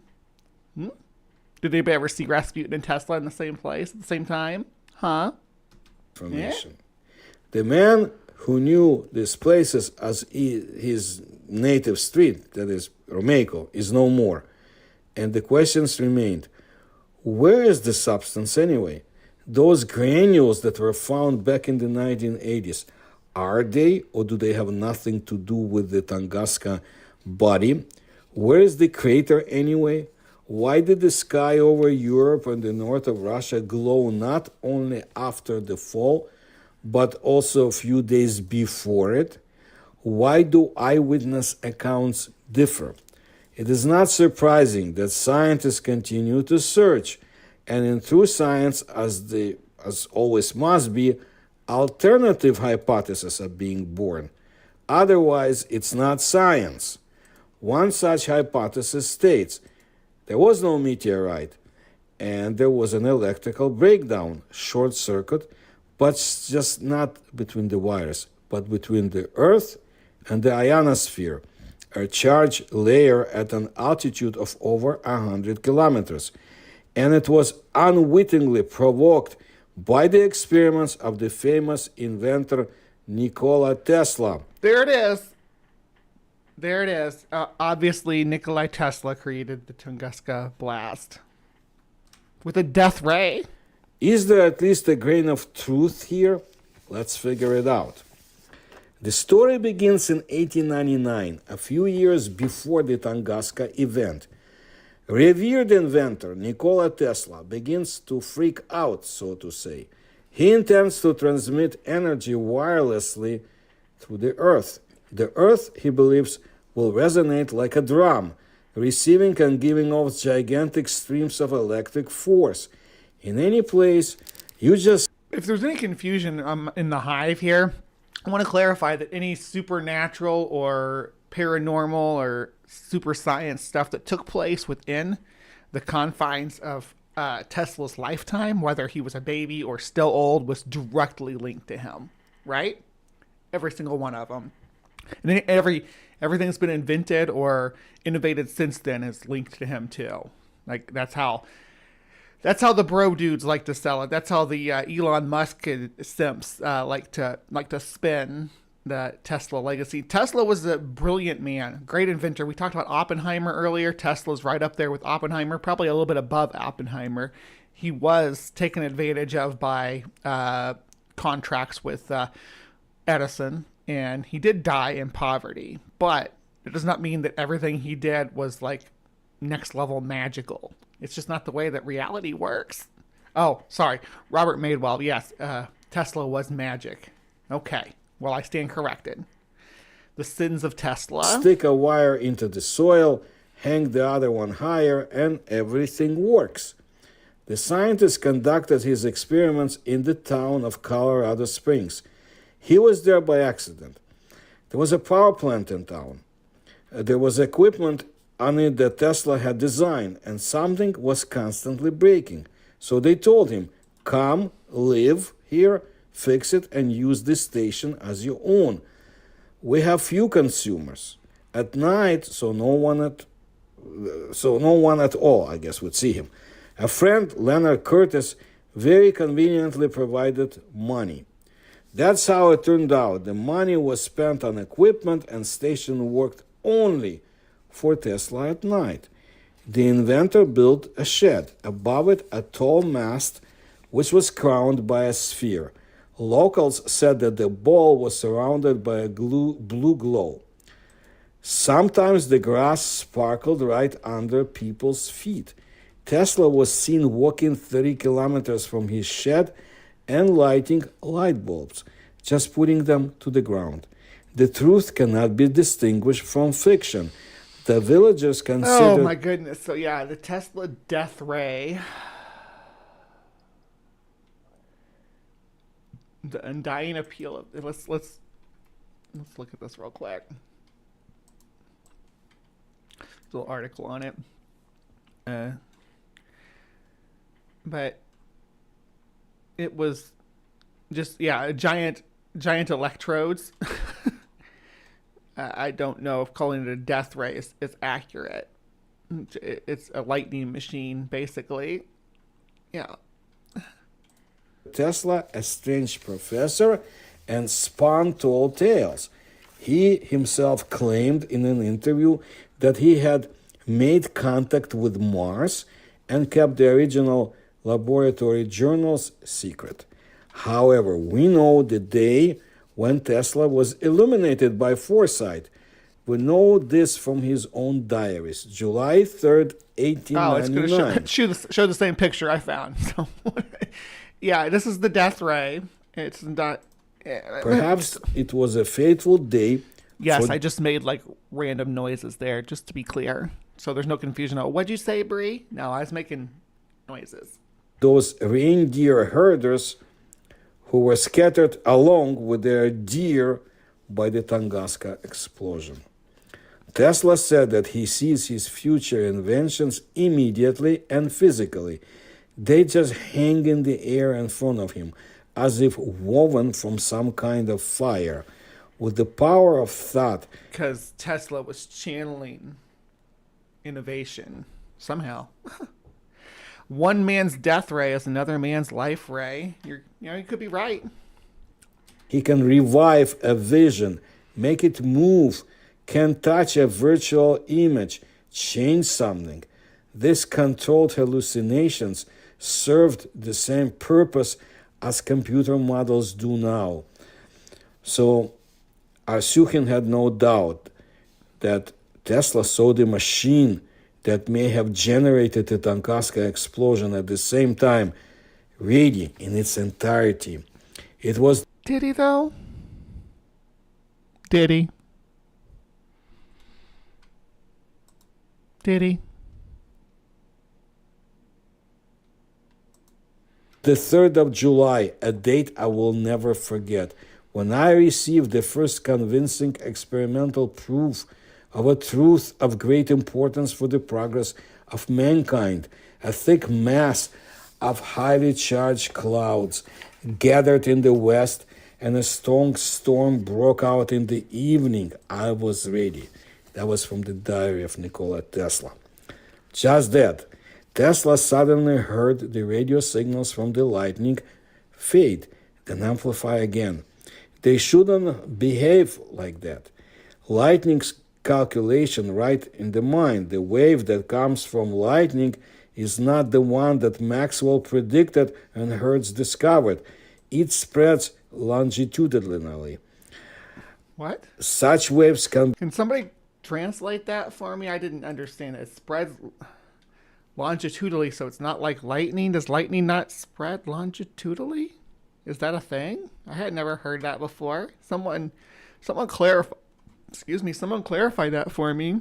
Be saddled, subdued, driven into a magic bottle, and forced to serve a person. According to Maxwell's theory, which still prevails, a radio wave propagates like a wave on a pond from a rock, from a stone, in circles in all directions. Imagine a very long spring, along which a compression wave seems to be running. These are the longitudinal waves. A radio wave cannot do that. Tesla realized, yes, it can. More than 100 years have passed, and we live like in a mess. The theory says it's impossible. Radio amateurs bury their antennas in the ground, communicate with the whole world, and laugh at the theorists, working just with impossible longitudinal waves. Tesla's idea to pump a longitudinal wave into the ground, lock it in there, let it run around the globe, or rather, let it stand, because having entered into resonance... Oh, so the idea is that they sent the wave through the ground, and like the Tunguska spot was where it was that where it burst out of the ground? Because you'd think you'd see like a sort of like a one impact zone, like if you look at how, for instance, tectonics, right? When you have volcanoes that break through, they break through a little line, right? Anyway. Resonance with the planet, it seems to freeze in place. So what to theorize? There is a shed, there's a mast with a ball, the power plant is at your disposal. The same summer, he took it and pumped all the power of the generator into the Earth's firmament, burned down the power. The Earth's firmament. Okay, so you're appealing to the firmament, which was debunked long before Tesla was inventing. When was the firmament? Was the Morley experiment? Was that?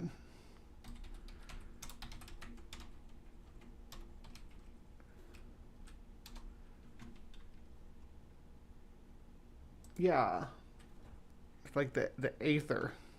The Michelson-Morley experiment was conducted in 1887. So, Tesla is more of a 20th century inventor. He was around in 19th century, but power plant left everyone without a light, without illumination. And Tesla, of course, was driven away in disgrace from Colorado Springs. Let us think about it. To burn down the station, what is it? How? Tesla could not create an overcurrent because there were fuses at the station. There's lots of ways to burn down a station, baby. You don't need to have superpowers or super science. Untended candle will work. Carelessly flicked cigarettes in Colorado. Colorado is very flammable most of the year. Already quite reliable at that time, says Vladimir Polyakov, candidate of technical sciences, legendary Russian radio engineer. Okay, thank you for clarifying that, Ember. I think in this case, firmament means the ground, a language issue. Yeah, because firmament means something else to the woo debunking community. Inventor and promoter of science to the people. So he overloaded the voltage. But where did he get hundreds of thousands of volts? I think he could only take it directly overhead in the ionosphere. Its potential relative to the Earth is 300. You already showed pictures of him harvesting high voltage electricity, right? You already demonstrated that. 80,000 volts. It turns out that he created, as it were, a channel, a conduit, between the Earth and the ionosphere, and all these thousands of volts hit down. The impulse burned down the power plant. The testimonies of eyewitnesses who watched a few days before the disaster how the sky answered the inventor have been preserved. The crackling and screeching repeated, and then there was a terrifying bang. A series of furious sounds were heard from the sky above the laboratory. There was a smell of sulfur, which seemed to have come out of hell itself. A strange blue light was shed. Flames were shooting out of the balloon at the top of the mast. The heavens were shaking from the terrible thunder that was heard 15 miles away. Vladimir Polyakov is one of those who believes that it was Tesla's experiments that provoked the events in eastern Siberia on June 30, 1908. On the other side of the planet, the Tunguska miracle would have happened earlier, but after the incident with the station from town, as we remember, Tesla had to flee, and in the vicinity of New York to start all over again. A construction site has begun to boil with energy near Long Island. According he was on Long Island doing this now. To the project architect Stanford White, workers were building a tower. More money was given by billionaire J. Morgan.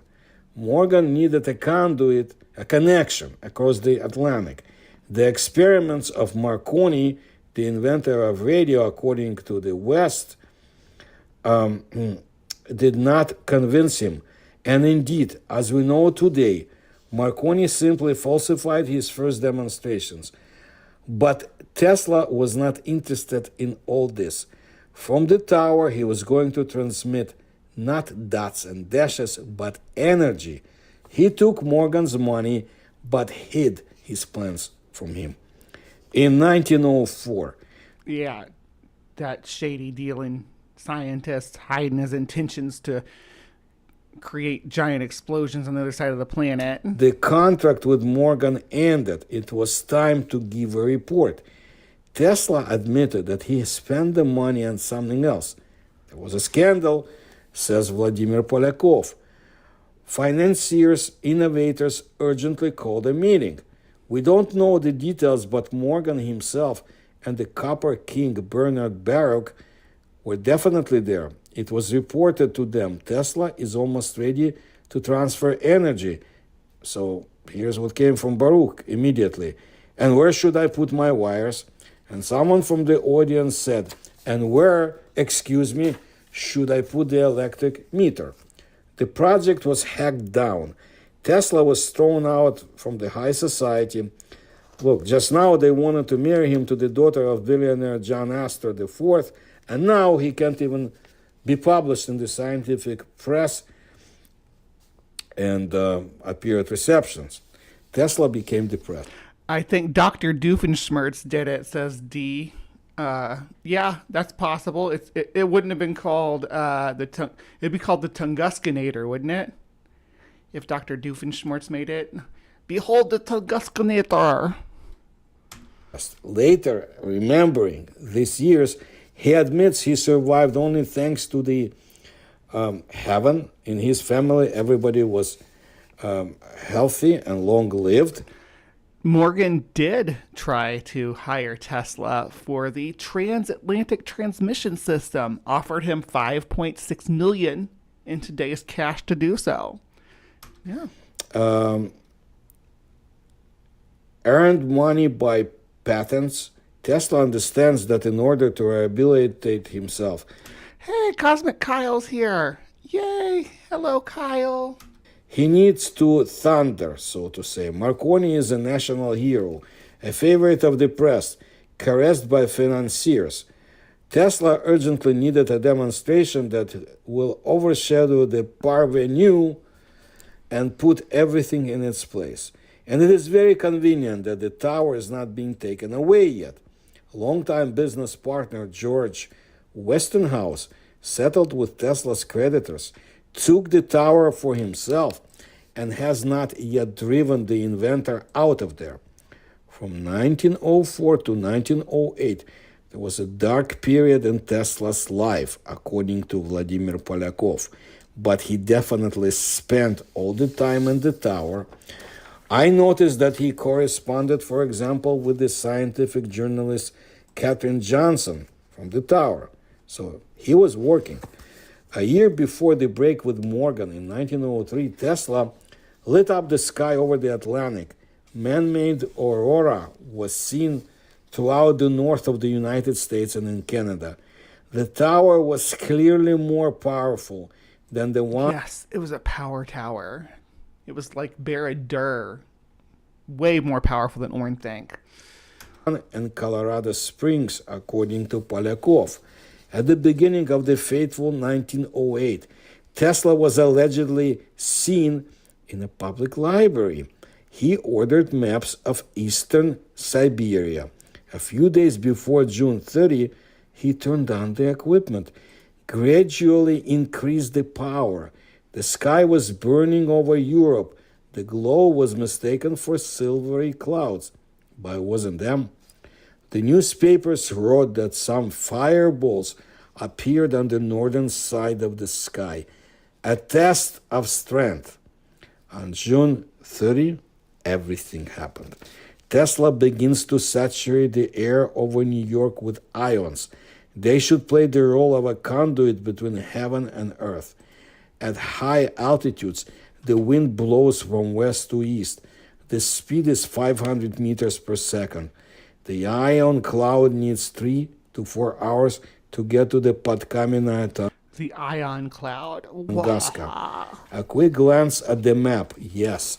Hold on. Gotta catch up with the chat. The science deniers and woo peeps tend to be American. Go figure. I think we qualify as 5D beings, Kyle. Height, width, depth, time, mass. We might even have a sixth. Call it the Tesla for total free electronic potential.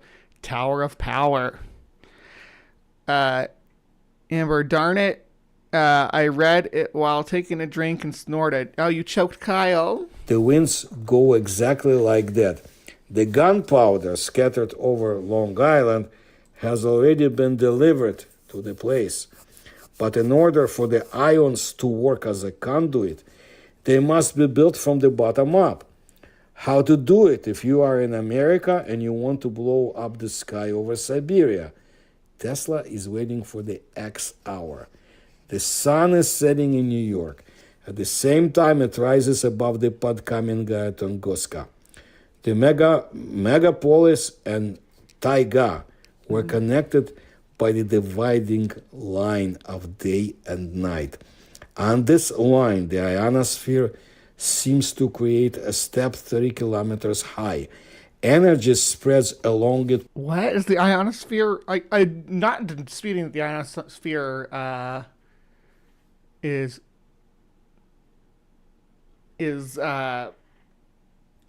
how to say manipulated, because that sounds implies intent, that it is it fluctuates based on which side of the earth is facing the sun, where we get our ions from.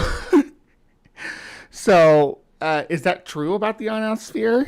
Science or space nerds, tell me.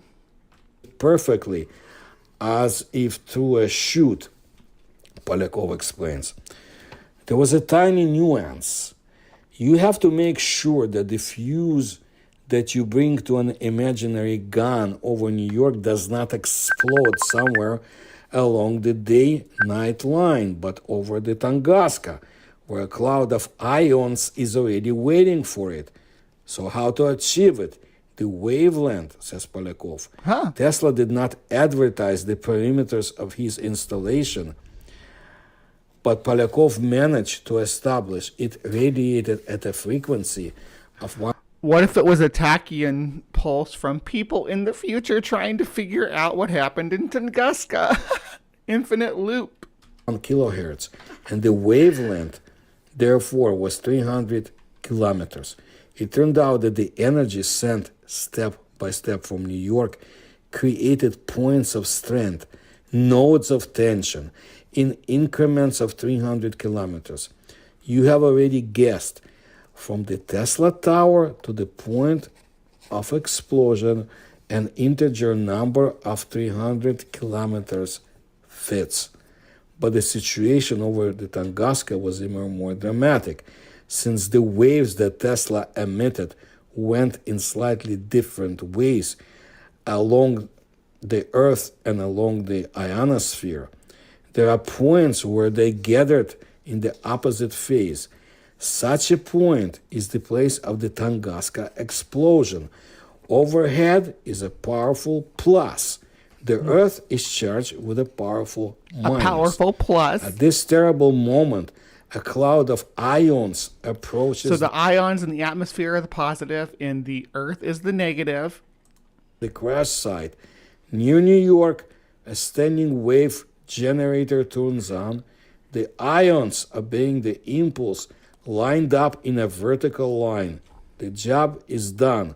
All the power of the ionosphere, as if by wire, strikes down with lightning speed.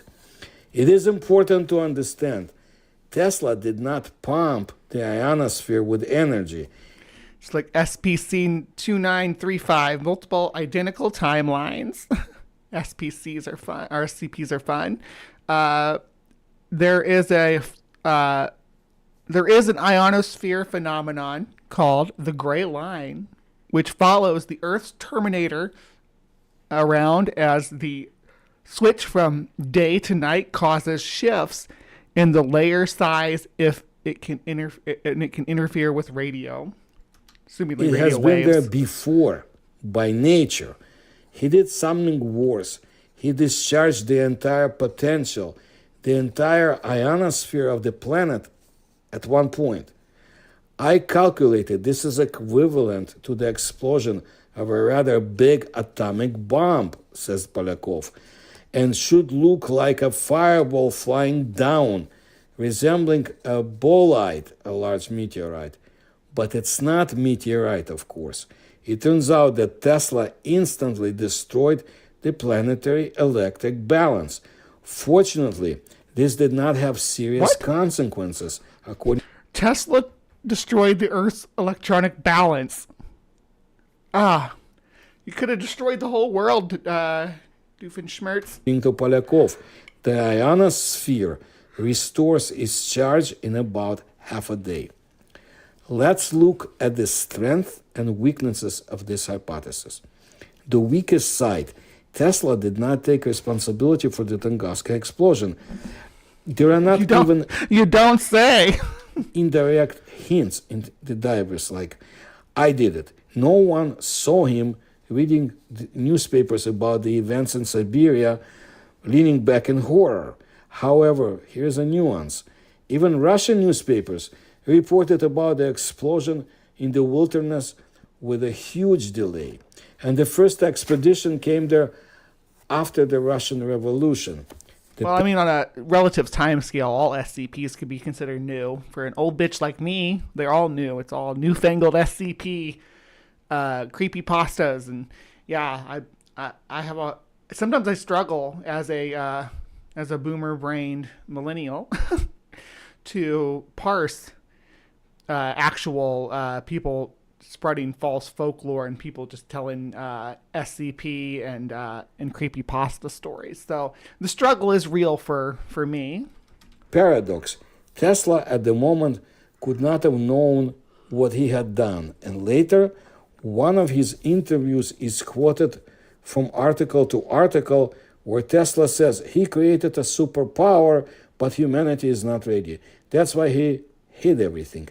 Another unpleasant nuance, and even two, there is an interview from 1899, and it's a fake. But we found at least two pieces of evidence.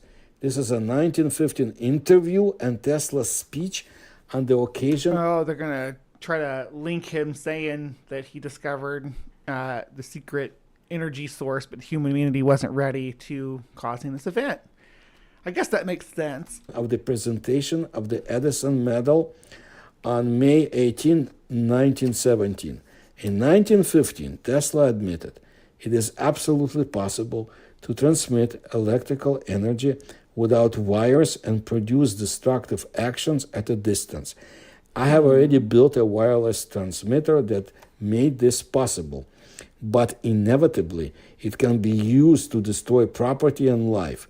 This development is so advanced that huge destructive actions can be carried out anywhere in the world, determined in advance with high accuracy. At the medal ceremony, after painting how a goose bit him as a child, how he was tormented by hallucinations, and the heart that beat in his youth on the right side moved to the left, with age, Tesla finally said, "Many years ago, I was able to transmit wireless energy to any distance without any restrictions except those which are superimposed by the physical dimensions of the globe. Distance does not matter. The efficiency reaches 96 to 97%, and there are practically no losses." The efficiency? What? None of Tesla's experiments, about which it is known for sure, fits the description. The conclusion: Tesla really could have been referring to the Tunguska incident. The strongest side of the hypothesis is this: calculations. Everything points to the Pankamena Tunguska as a special point. There is no error in the calculations. Tesla could have done it. But I repeat, we do not know if he did. If it could be done, I'm not convinced that the mechanics of the process that you're talking about are actually feasible. Tesla did a lot of cool things, but sending giant explosive lightning balls through the earth and such is not, as far as I know, not something was within his repertoire. Of course, the Tesla hypothesis is not at all smooth sailing, but not everything is smooth in the astronomical hypothesis. The main thing is that although meteorites fall to the Earth every day, never has such a meteorite fallen to the Earth as the one in 1908. And scientists are forced to think. I'd say the Chicxulub impact was significantly more impactful, I guess would be a good word for it, than the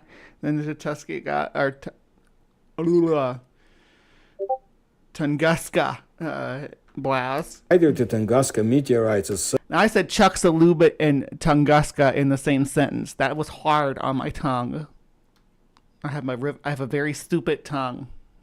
Was some kind of a special one, a loose comet nucleus, or its trajectory was special, very flat, up to a rebound from the dense layers of the atmosphere. Mathematical models of the phenomenon are ingenious but contradict each other.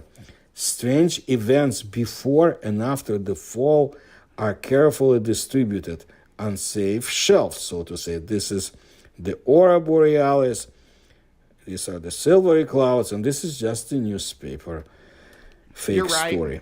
And if you ask me, and I've been doing astronomy for 40 years, how I would prove that this was a meteorite, I would answer, no way. Everyone thinks it is a meteorite just because there is nothing else, according to Polyakov. A simple question. If the technologies of 1908 could arrange such a thing... But, I mean, we can, research the soil samples and things like that. They're pretty confident that this was actually a comet, what I understand about the blast. But let me pull up the wiki on it just because.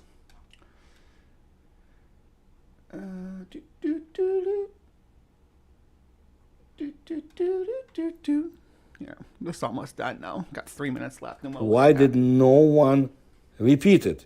Tesla himself was scared. He decided to stop so as not to endanger mankind. A great scientist and a great humanist, says Polyakov. And Polyakov believes there are two reasons why the military did not seize on Tesla's method. Tesla's system Tesla had his little teleporter belt, so you couldn't seize him anyway. He'd be like, teleport away. It's fully controlled. To arrange an explosion at a given point, you need to guess a lot of parameters, both technical and natural. Tesla aimed at Siberia, where a mistake of 100 kilometers is not a mistake. And if you need to destroy, God forbid, the enemy's fortifications, I'm sure pointing out to more populated areas. Now, here's what I will tell you. This is the Russian information. And now, here's what I ask I'm going to take those my who are meds. watching this video. About 3 years ago, I uploaded a video about the assassinations of two Russian scientists in the early 20th century, in the time of the Russian Empire. Please watch it, and the link you will find in the description to this video. It looks like we are dealing with a complicated mystery, and someone has more information, just not us. And something else, because the research into the Tunguska event, to me, it's like a legacy of my work, and I continue to do it. You need to understand, there were earlier expeditions to the site. Somebody knew what happened there, but didn't make noise. You can find more if you look through my videos and read my books. This is very interesting. Okay. I'm not going to read your books. This is an event still we don't know more important details about. I am certain. And I'll bring you more of my research. And if you can support my research, you can do so. You will find links to how to do it, to PayPal, to Patreon in the description to this video. Please tell others about my channel and my videos. Please I'm doing that. I'm telling other people about your channel and video. But as far as the event goes, here we go. Chemical analysis of peat bogs from the area also revealed numerous anomalies considered consistent with an impact event. The isotopic signature of carbon, hydrogen, and nitrogen at the layer of the bog corresponding to 1908 were found to be inconsistent with isotopic ratio measures in the adjacent layers. And this abnormality was not found in bogs outside of the area. The region of the bog showing these anomalous signatures also contains an unusually high proportion of iridium, similar to the iridium layers found in the Cretaceous Paleogene boundary, the KT impact event, Chicxulub. These unusual proportions are believed to be the result from debris from the falling body that deposited in the bog. The nitrogen is believed to have been deposited as acid rain, a suspected fallout from the explosion. Other scientists disagree. Some papers report that hydrogen, carbon, and nitrogen isotope compositions with signatures similar to those of Ci and Cm carbonaceous chondrites were found in a Tunguska peat layer dating from the TE, that's Kolesnikov. I'm going to butcher that name, but I tried. And that the iridium anomalies were also observed. Measurements performed in other laboratories have not confirmed these results. Researcher John Inevginov has suggested that a boulder found at the event site, known as John Stone, is a remnant of the meteorite, but oxygen isotopes analysis of the quartz suggests that it is of hydrothermal origins, probably related to Permian, Triassic, Siberian trap magnetism. In 2013, a researcher published the results of an analysis of microsamples from the peat bog near the center of the affected area, which shows fragments that may be of extraterrestrial origin. Yeah, so there's a few different theories that have been bounced around. Earth impactor model, glancing impact hypothesis, blast patterns, asteroid or comet,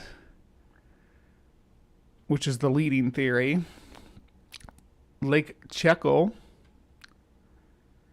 In 2007, scientists of the University of Bologna identified a lake in the Tunguska region as a possible impact crater from the event.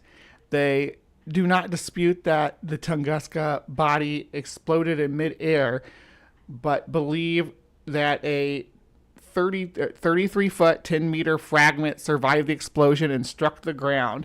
Lake Checo is a small bowl-shaped lake about 8 kilometers, 5 miles northwest of the hypocenter. The hypothesis has been disputed by other impact crater specialists. In 1961, investigation had dismissed a modern origin of Lake Checo, saying that the presence of meters-thick silt deposits in the lake bed suggests the age of at least 5,000 years. So, I mean, every theory has some holes that you can poke into it. Though scientific consensus is that the Tunguska explosion was caused by an impact of a small asteroid, there are some dissenters. Astrophysicist Wolfgang Kant, unfortunate name, has proposed that the Tunguska event was caused by the release and subsequent explosion of 10 million tons of natural gas from within the Earth's crust. The basic idea is that the natural gas leaked out of the crust and then rose to its equal density height in the atmosphere. From there, it drifted downwind in a sort of wick, which eventually found an ignition source such as lightning. Once the gas ignited, the fire streaked along the wick and then down to the source of the leak in the ground, whereupon there was an explosion. The similar Vernshot hypothesis has also been proposed as a possible cause for the Tunguska event. Other researchers have proposed a geophysical mechanism for the event. All right, so when it comes to weird, this one's been pretty weird. It's been a weird ride. What do you guys think? Does Tesla have anything at all to do with the Tunguska blast? Tunguska event? Was it a meteor? Was it a comet? Was it a natural gas explosion? You know, what do you guys think? Tell me in the comments down below. And please remember to be kind, take care, and have a beautiful day. All right, beauties and bees, once again, don't go anywhere because there's more show to come. So I'm going to say don't go because there's more show. A gas leak is possible in that region. Remember the time coal beds up there exploded and caused a global mass extinction. Chekhov's lake, where you hide the murder weapon until the third act. Yeah, because it has to go off. It's Chekhov's lake, right? It's got to... Yeah, more shows coming. Don't leave, John. Do you not know how to follow instructions, sir? Because we're going to talk about ferrets here in a minute. And I love ferrets. So you're going to listen to it. Whether you don't actually have to listen to it if you don't want to. But I am going to take a quick intermission. And I'll be back in just a moment.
As you're born, they make you feel small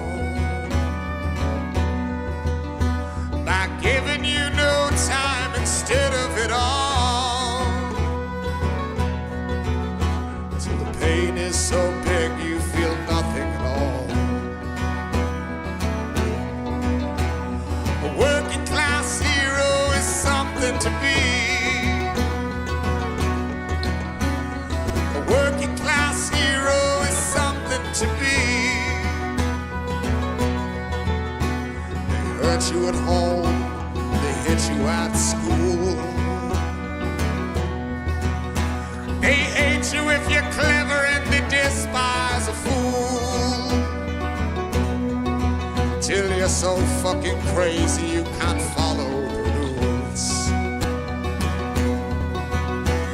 A working class hero is something to be. A working class hero is something to be.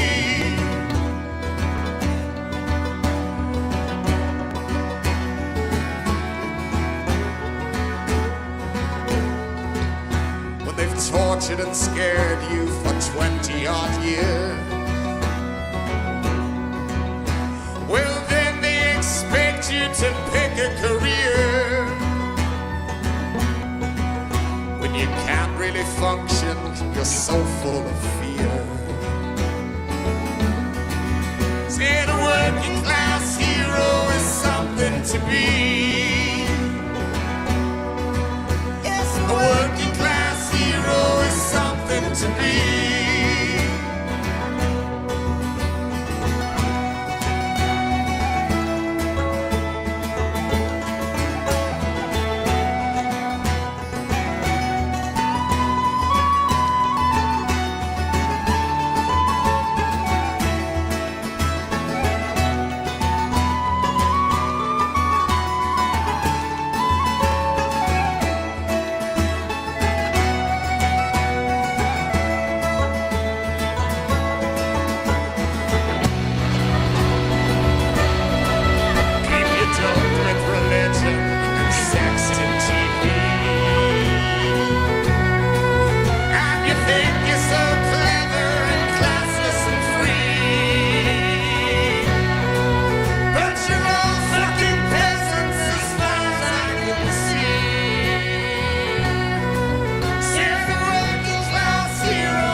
there's room at the top, they are telling you still. Oh, but first you must learn how to smile as you kill. Well, if you want to live like the folks on the hill, yes, the working class hero is something to be. Said a working class hero is something to be. If you want to be a hero, then just follow me. If you want to be a hero, then just follow me.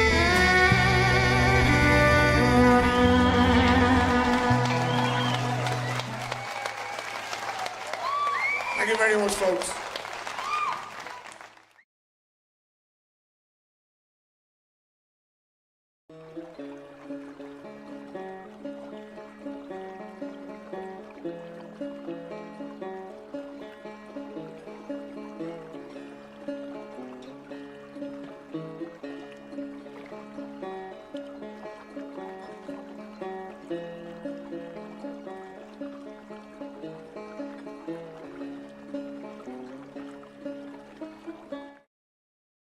Hello, hello, my beauties and bees, and welcome to another installment of Bree's Bestiary, where I pick select creature from the animal kingdom and talk about it to the joy or annoyance of my audience, because, you know, I don't really care at the end of the show, and I do what I want. And I want to talk about ferrets today, because one of my coworkers this week said that she heard her cats outside throwing a big fit, and she went out to check, and they had caught a little baby ferret in the yard, and were pinning it down and doing as cats do to small little critters. Now, one thing I gotta be clear about is ferrets are not rodents, right? Ferrets are carnivorans. They're in the weasel family. So just to make sure that that's understood, because a lot of people think that weasels and ferrets and things are rodents, and they're really not. Oh, hold on.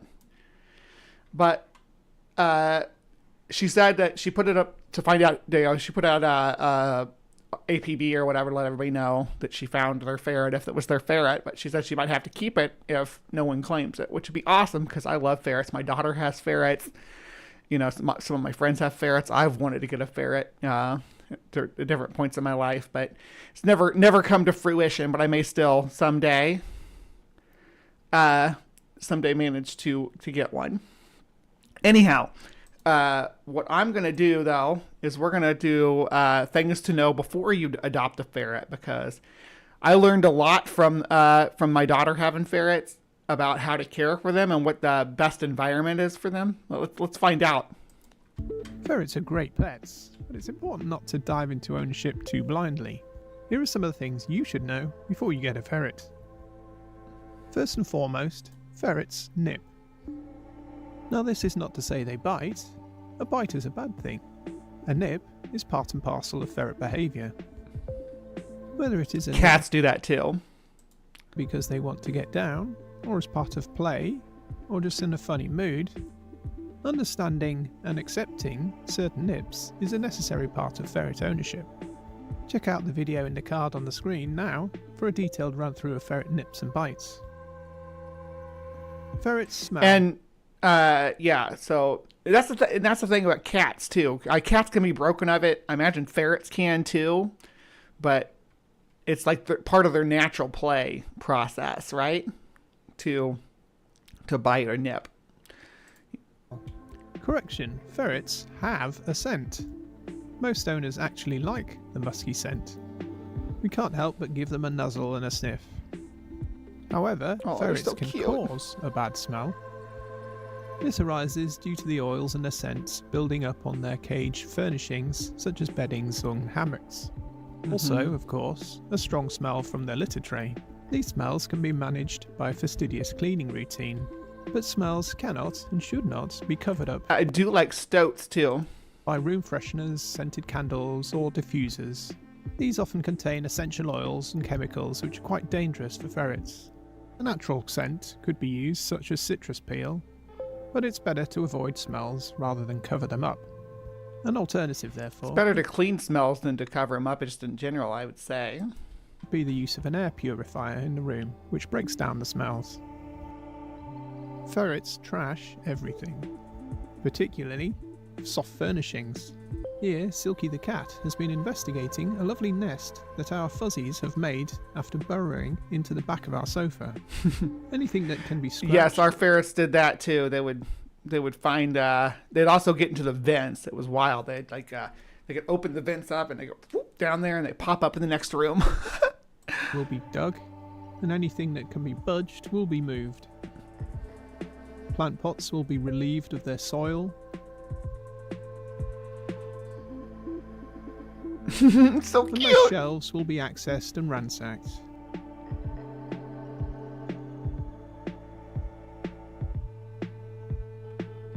If you have doors or cupboards, the ferrets will quickly learn to open them. True. Not as quickly as raccoons, though. I've had a raccoon before, too. Raccoons love to open doors and cabinets and turn on faucets. Plug faucets or plug drains and turn on faucets so the water overflows. Like, check it out. I made this cool river in your kitchen. And you're like, oh my God, what'd you do? It's funny because he got so excited.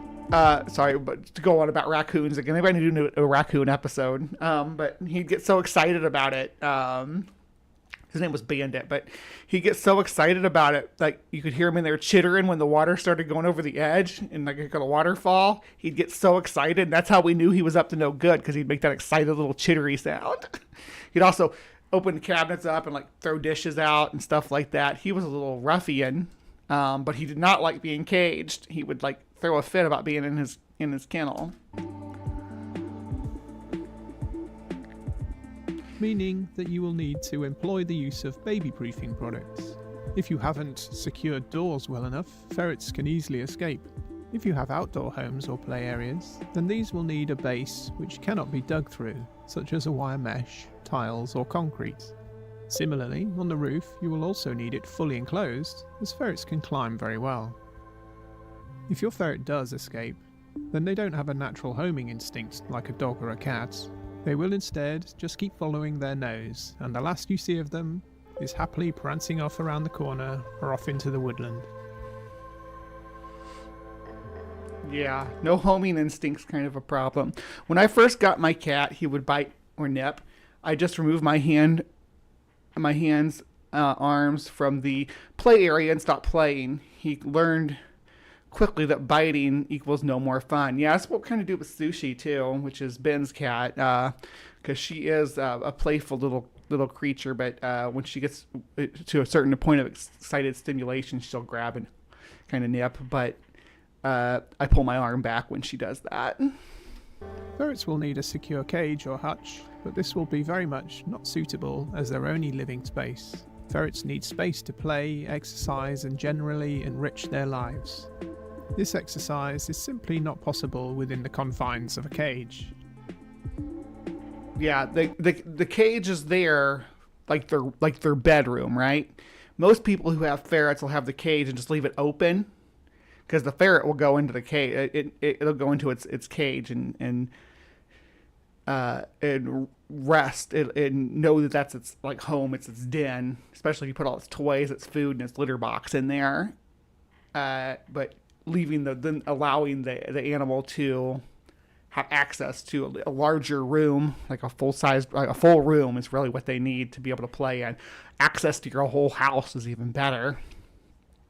But some people are confused, because when you go to a pet store, the ferrets will be with the guinea pigs and the gerbils and the hamsters and the hedgehogs and all these animals that just need a small enclosure to live in their whole life. And ferrets are not like that. Ferrets are more like a cat than any other small mammal pet. That's the closest thing that you can think of to a ferret as a cat. They have completely different behavior patterns, but like their needs and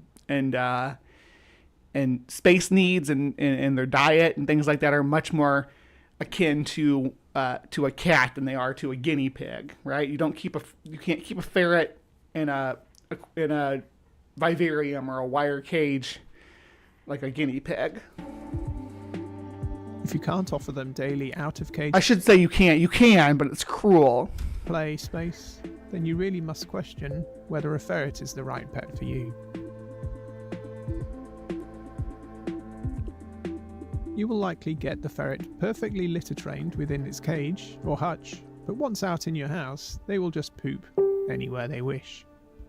This will usually be in a corner, and often in the most inaccessible areas. Yeah, and there's if you find out that they get a corner that they prefer, you just put a puppy pad in that corner, right? And when they go on it, you just remove it and throw it away. But yeah, keep a litter tray in their house because they will use that more than anything else. There is little you can do to help this, other than putting a litter tray or a puppy pad in every corner of the room. Oh, okay, yeah, a puppy pad, there you go. Ferrets have strong claws on their front and back feet. This can often result in scratches on your arms and legs, most commonly due to wriggling whilst being held or scratching to climb up onto you. This is not a particular problem for most people, but it is one reason why ferrets aren't so well suited. Their claws are nothing compared to cats' claws, though, of course. For younger children. This is an important one. Ferrets are social animals, and it is vital for their mental well-being for them to have a buddy of their own kind to snuggle, play, and generally coexist with. This doesn't impact the way in which your ferret will bond with you, so please don't choose a solitary ferret under the hope that you will develop a special relationship.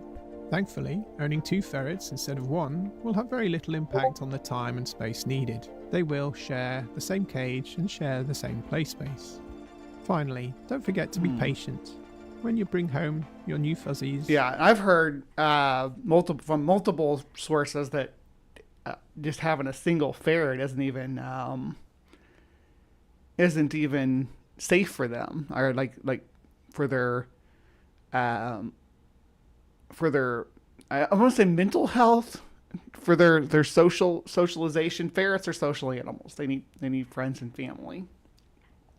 They will be unsettled and they won't know whether they can trust you yet, so allow some time for the bond to develop and don't expect the world in the first day. Thanks for watching. If you did like the video, please like and subscribe and try out some of our other videos.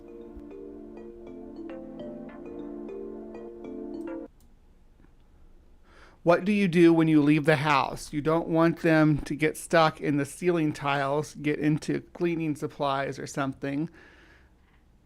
I think what we did was we would put them in their cage, it's more like a rabbit hutch, really. But we put them in there when we were leaving. They're good in there. They'll be good in there for a few hours. As a matter of fact, they could probably be in there for up to 24 hours without any kind of real issues. But yeah, we're gonna. Also, I wanted to look at some different color morphs. So hello again. In this video, we're going to run through the different ferret colors and patterns and how they arise. Let's start with the classic sable ferret. This is considered the default or original color from which all other colors are derived. It's the colour of the wild species from which the ferret is believed to be domesticated, the European polecat and the steppe polecat. The main features of a sable are the darker legs, haunches and tail, as well as the classic bandit mask. I love a bandit mask. Ringtail cats are so cool. I need to do a thing on ringtails too. I've been told that they're not around here by the locals, but I don't know. They should be. You think they would be. Or, put another way, a sable is a ferret with a lighter main body than tail, legs and haunches. In this photo, we can see that the darker areas on a sable are the result of the colour existing on most, if not all, of the guard hair. Whereas for the main body, the dark colour only exists for the top part of the guard hairs. This effect is referred to as banding. If you part a ferret's hair, you will notice that the coat is made up of not just long guard hairs, but also a short undercoat. So cute. In this next photo, you can see the long guard hair alongside the shorter fuzzy undercoat. Next up in the colour terms, we have a dark sable. You can see that the sabling effect is much less apparent. This is due to a combination of a darker guard hair and a darker undercoat. Parting the hair here, we see that the undercoat takes on more of a grey apricot colour, compared to that of a standard sable, where the undercoat could be anything from bright white to more of a cream. Mm-hmm. At the extreme, we have a ferret which displays an almost complete absence of sable or banding. If I got a ferret, I would love to have a melanistic one. Effect. The result being a coat which is all one colour. This is known as a solid ferret. Yeah. I like a Coming solid back down the ferret. colour scale, there is a gene which acts to suppress the coloration in the main body, leading to more of an extreme colour contrast between the legs and the main body. This is known as a point. I want a pile of ferrets. What do you mean, watch out? I want that. Can I be covered with a pile of ferrets like at least 3 hours of every day? That would make my world a happier place. Or a Siamese. The ferrets that we've seen so far have exhibited varying degrees of the sabling pattern, and hence varying degrees to which the main body is lighter than the legs, tail, and haunches. The sable pattern is entirely true. Yes, they are liquid. They can, in anything they can fit their head through, they can fit the whole damn ferret through. Highly independent of coloration, so the sable can and does exist in all colour tones. Of course, it is more apparent in some versus others, and we'll see that later on in the video. So cute. Now let's move on to colour tone variations. There are a collection of genes which control the production of chocolate, black and red tones within ferret coats. Depending on a ferret's particular genotype, this will result in a black. That's what I want. I want a black ferret. I really do. A rich chocolate, or a cinnamon colour. The next category is defined by a gene which controls the extent of dilution of a colour tone. Where a typical sable will have a rich dark chocolate tone, the lighter chocolates, as shown here, are a result of a specific outcome in this dilution gene. Mm-hmm. Another dilution outcome produces the sandy coloration. Sandy is often referred to as a champagne, but the two terms are interchangeable. So adorable. Recall earlier that we said that the sable patterning is independent of colour tone. Well, we can see this at work here, as both the chocolate and sandy in the previous two pictures have sable patterns. The next step in the dilution scale is the dark-eyed I love the little saber teeth. They're so cute. white or black-eyed white. This is an extreme form of dilution with the almost complete absence of colour. However, dark-eyed white ferrets will, as the name goes, still have dark eyes. And this represents the fact that pigment still exists. It'd be cool to have a black and a white one as my couple. Yeah, that'd be adorable. The eyes. A dark-eyed white that is the result of a dilution gene will be white from birth. This is different to a silver which becomes white over time. The final and extreme dilution outcome is the complete absence of pigment in the body, which produces the albino. Yeah. Albinos are 100% white, and even lack pigment in the eyes, hence always I say 100% white, but there's like some yellow there. We can all see it. Have pink eyes. Moving on from dilution, we come to the final colour tone, the silver category. A silver is created when some of the guard hairs are white rather than coloured. The more white hairs, the lighter the silver. Oh, that's beautiful. So we can have look at that. It reminds me of the silver fox. Reminds me of the silver foxes from Russia, the domestic silver foxes. Notice how they don't let them get too close to their face. Yeah, I mean, I kiss a lot of ferrets, so I put myself in danger to kiss them. I should stop kissing animals, but I can't help it. I want to put my lips on them. They're so adorable. To light silvers. This means the coat isn't really silver. It's just how the eye perceives the mixture of white and dark hairs. A common feature of the silver category is the roan effect. This means that at every molt, at spring and winter, the coat will contain more white hairs than it had before. Over time, most silvers will become whiter, often turning progressively into a dark-eyed white. That's pretty much it for the ways that colours are generated. Of course, a ferret can have a wide variety of genes combining the sable effect, the dilution effect, the red-black-brown effect, or the roan effect to give a unique outcome. Let's now move on to coat patterns. Focusing on head patterns first, we have a small white stripe on the top of the head. It's called a blaze.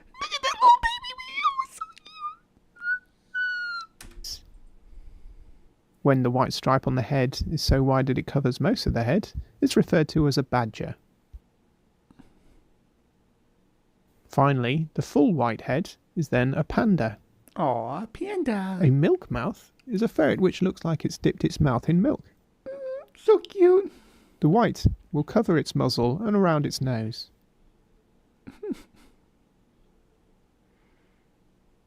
Ferrets very often have white chins, so this doesn't really get its own name due to the commonality. Moving on to body patterns now. We have a bibbed ferret, which looks like it is wearing a white or cream bib around its neck under the chin. It can be anything from a slim dotty effect to a bib covering most of the neck. Well, so cute. A mitt is a ferret which has white feet. This could be anything from a single albino. I think that's just is that the British pronunciation of albino?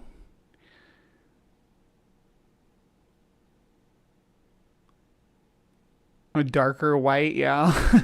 I think off-white would probably be a better term for it. Sure, yeah. Darker off-white. White toe on one foot, all the way to 4 full white ankle socks.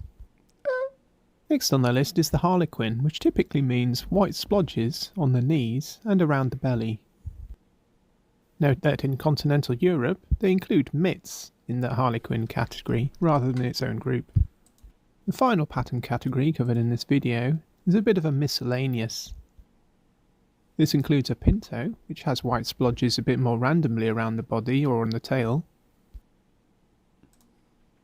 and a marked white, which is the opposite, whereby a ferret has a white coat with random colour splodges. Finally, let's talk noses. We've got full pink noses, full chocolate noses, full black-brown noses. Then there is the T-shaped nose colour, where the nose is darker along the top and down the middle, like a T. Then you got speckled noses and blotchy noses. Last but not least, there was one part of the ferret body, which is always the same colour. Can you guess? The foot pads, they're always pink. Always pink. That's all we have for you today on ferret colours and patterns. We hope you found it interesting. Please click like and subscribe and check out our other videos. So, another reason why this came up for me to cover this was because recently, if you didn't watch on Tuesday, that's fine. It's a new show. I started doing this thing again where we debunk current pseudoscience, and I usually I've been trying to have a guest on. We did the telepathy tapes with Maya and Ryan, and we did the dire wolves earlier this week with Grace and Hawk and Dr. Dino. And one of the, let me see if I can actually, oh, hold on, losing my earbud. Let me see if I can actually find this.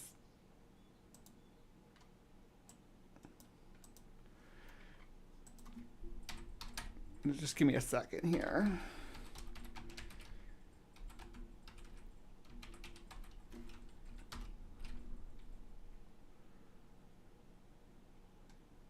Who's the guy that said it? Hold on.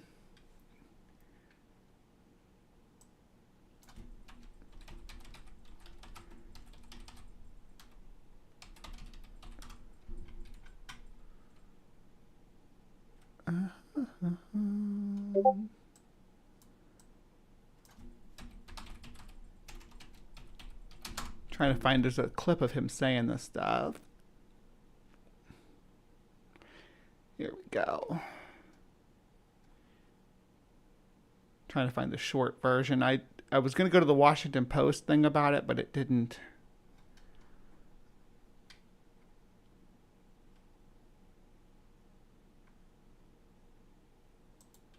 Breaking news, the Trump administration is using a colossal biosciences claim of reviving the extinct dire wolf to support efforts to roll back protections under the Endangered Species Act. Interior Secretary Doug Burgum praised the gene-edited pups as proof that innovation can replace regulation and conservation, and at the same time the administration is proposing changes that could weaken habitat protection and delist several endangered species. However, most scientists know that these aren't actually real dire wolves, but are just edited gray wolves, and using them as proof that we don't need endangered species protections is a very sneaky way to help oil and gas companies get around rules to protect wildlife and land. Breaking news, the Trump administration is using...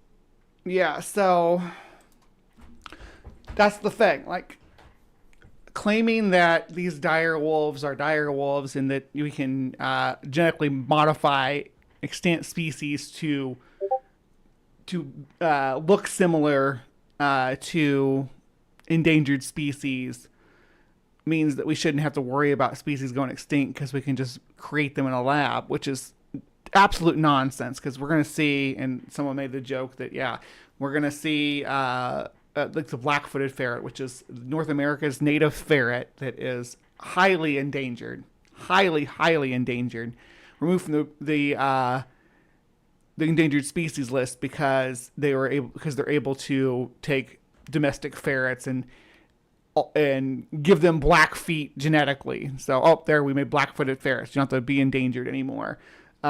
It's ridiculous. It's a bad take. The guy, I was looking for the quote of him actually saying it, but he was like, if you want passenger pigeons, we can bring them back. If you want dodo birds, we can bring them back. If you want kiwis, we can bring them back. And I rolled in my seat because we still have kiwis, bro. We still have kiwis.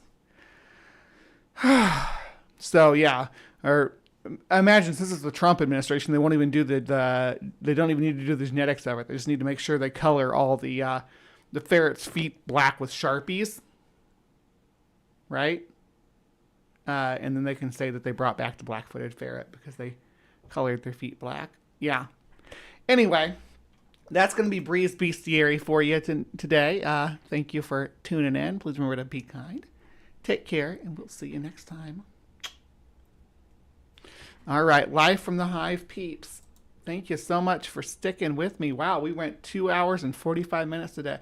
I was worried I wasn't going to have enough content to keep things going today, but it turns out I did. All right, well, I'm happy that everybody stuck around. And appreciate the this coffee and the sandwich. Again, yeah, from a Hive-themed coffee lounge too. I love it. All right, I do appreciate each and every one of you. Much love from the Hive. Thank you so much, and we'll be back here next week. Keep your eyes out on the community board for the polls so you can help decide what we are going to cover on the show, right? So you get to participate with that. It should be fun. Let me see. Where should we redirect to? Who's live?